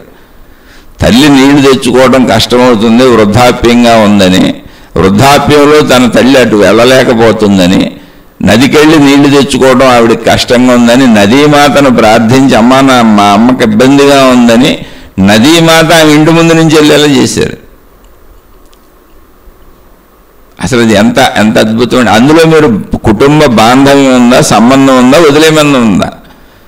అలాగే తన తల్లి అంతిమ గడియలప్పుడు ఆయన వచ్చారు, ఆయన చేయవలసినవన్నీ చేశారు. ఎవరిని వదలరండి. మీకు ఎవరో తప్పు సంకేతాలు ఇస్తున్నారు. ఆధ్యాత్మికత అంటేనే మీకు తప్పుడుగా అర్థమవుతుంది. ఒకవేళ అదే కరెక్ట్ అయితే సృష్టిపరంగా ఆలోచించండి. సృష్టి మోసం చేస్తుంది మనని, సృష్టి మనకు అన్యాయం చేస్తుందా? సృష్టి మనకి ఇటువంటి శరీరాలు ఇచ్చి మాయ చేసి మన ఇంద్రియాల్లో బంధించేసి, ఈ ఇంద్రియ బంధాల్లో ఇరుక్కుపో, నువ్వు మోక్షాన్ని పొందబాక అని సృష్టి చేస్తుందా? సృష్టికి మనం అంటే కశ, సృష్టికి మనం అంటే ఒక సృష్టిలో ఒక శాడిజం ఉంది, ఒక శాడిస్ట్ ఉన్నాడు అక్కడ. మన బంధించి మనం బాధలు పడుతుంటే చూసి ఆనందించే శాడిస్ట్ సృష్టిలో అక్కడ కూర్చొని ఉన్నాడు దేవుడు. అది ఎవరూ లేరు. ఇది సృష్టి సహజమైన విషయం. నీకు ఇటువంటి శరీరాన్ని పెట్టకపోతే, ఈ ఇంద్రియ సుఖాలు పెట్టకపోతే, ఈ బంధాలు బాంధవ్యాలు పెట్టకపోతే, అసలు 100 సంవత్సరాల కాలం ఇక్కడ జీవించటం నీకు నరకప్రాయం అయిపోద్ది, బోరు కొట్టేస్తుంది జీవితం. ఇలా పెడితే కూడా బోరు కొడుతుందని మనం సినిమాలు, షికారులు, అనేక వస్తువులు తయారు చేసుకున్నాం, అనేక విహారయాత్రలు పెట్టుకున్నాం, ఎన్నో పెట్టుకొని మళ్ళీ ఇంకా పిచ్చ వ్యసనాలకే తాగుళ్ళు, సిగరెట్లు, జోదాలు ఇటువంటివి తయారు చేసుకొని, మాదక ద్రవ్యాలు, చెడుకెళ్ళేవాళ్ళు చెడుకెళ్ళారు, మంచికెళ్ళేవాళ్ళు మంచికెళ్ళారు, ఇంకా ఎన్నో తయారు చేసుకున్నాం. ఏంటి ఎంత అద్భుతమైన శరీర నిర్మాణము కుటుంబ వ్యవస్థ ఉంటే! కుటుంబ వ్యవస్థ ఈ సుఖభోగాలన్నీ ఎందుకంటే బతకాలని నీకు అనిపించటానికి, నీ బ్రతుకుకి ఒక అర్థం పరమార్థం ఉండటానికి. అప్పుడు ఆ అర్థం పరమార్థంలో అవసరార్థం నువ్వు బ్రతుకుతున్నప్పుడు ధర్మంగా మంచిగా ఎవరు బ్రతుకుతారో వాళ్ళ జ్ఞానం వచ్చేలా సృష్టి ఏర్పాటు చేసింది. అందులోంచి జ్ఞాన వికాసం జరుగుద్ది. అధర్మంగా బతికే వాళ్ళందరూ మూర్ఖులు, మూడులే ఆ కర్మను అనుభవిస్తూ ఉంటారు. అందుకని ఆధ్యాత్మికతలో ధర్మంగా బతకండి, మంచిగా బతకండి అన్నారు. కానీ ధర్మంగా మంచిగా బతకాలంటే కుటుంబాన్ని వదిలేసి బాధ్యతలు లేకుండా వెళ్ళిపోయి మనం పెద్ద సాధువులమో సన్యాసులమో అయిపోయి, లేకపోతే ఏ మతంలో ఏం చెబితే ఫకీర్లో గికీర్లో ఇంకోటి అయిపోయి అసలు బాధ్యతలే లేవు. చక్కగా నా తిండికి కూడా ఎవరినో డబ్బులు అడిగి, నేను పడుకోవడానికి కూడా ఎవరినో నాకు ఏర్పాట్లు చేయమని అడిగి, నేను కట్టుకునే బట్టలకి ఎవరినో ఏర్పాట్లు అడిగి, నేను మీ అందరిని ఆశీర్వదిస్తూ తిరుగుతాను, నాకు విమానాలు కొనిపెట్టండి, హెలికాప్టర్లు కొనిపెట్టండి, కార్లు కొనిపెట్టండి, బిల్డింగులు కొనిపెట్టండి అని అడిగి, ఏసీ బిల్డింగులు, ఏసీలు పెట్టుకొని, ఏమన్నా అర్థం ఉందా ఇందులో? ఎవడో కష్టపడ్డు డబ్బులతో బతుకుతున్నావు, ఏమన్నా అర్థం ఉందా ఇందులో? అది కాదు. అలా నేను ఎవరిని విమర్శించటంలా. నిజమైన మహాత్ములు ఉంటారు. ఇప్పుడు రమణ భగవానులు 12-13 ఏళ్ళకి వచ్చారు. ఆయనకి ఆత్మోదయం, ఆత్మజ్ఞానం తెలిసిపోయింది. కానీ ఆయన తల్లిదండ్రులు, కుటుంబ సభ్యులు ఉన్నారు అక్కడ. ఆయనకి వివాహం కాలేదు కాబట్టి వివాహం లేదంతే, భార్యాపిల్లలు లేరంతే.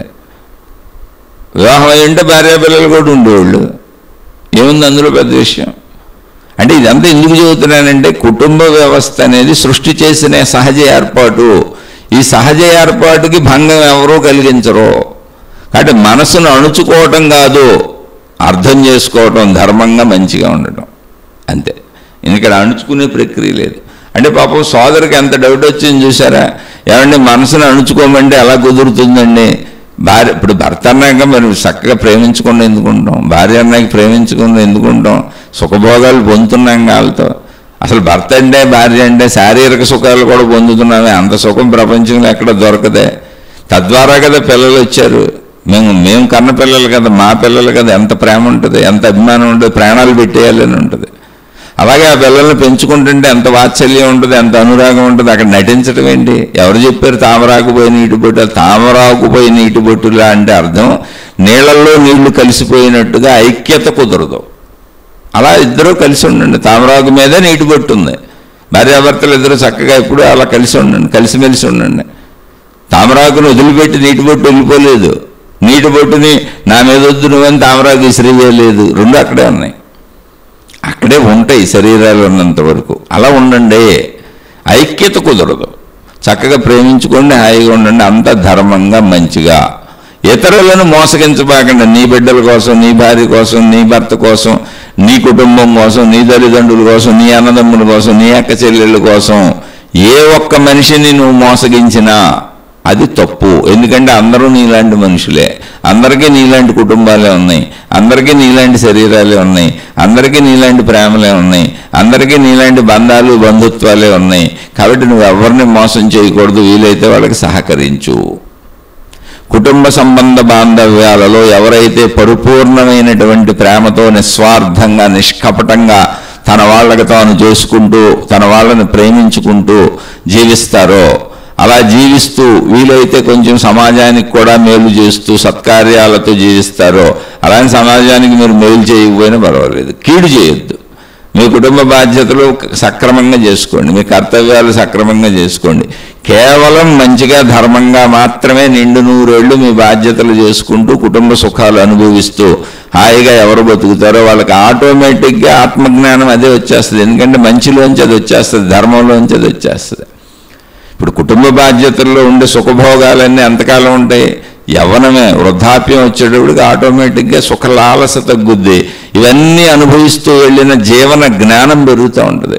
ప్రతి అనుభవంలోంచి జ్ఞానం పెరుగుతూ ఉంటుంది. ఆ జ్ఞానం పెరిగి పెరిగి వృద్ధాప్యానికి వచ్చేటప్పటికి అద్భుతమైన జ్ఞాన సంపదగా మారుతుంది.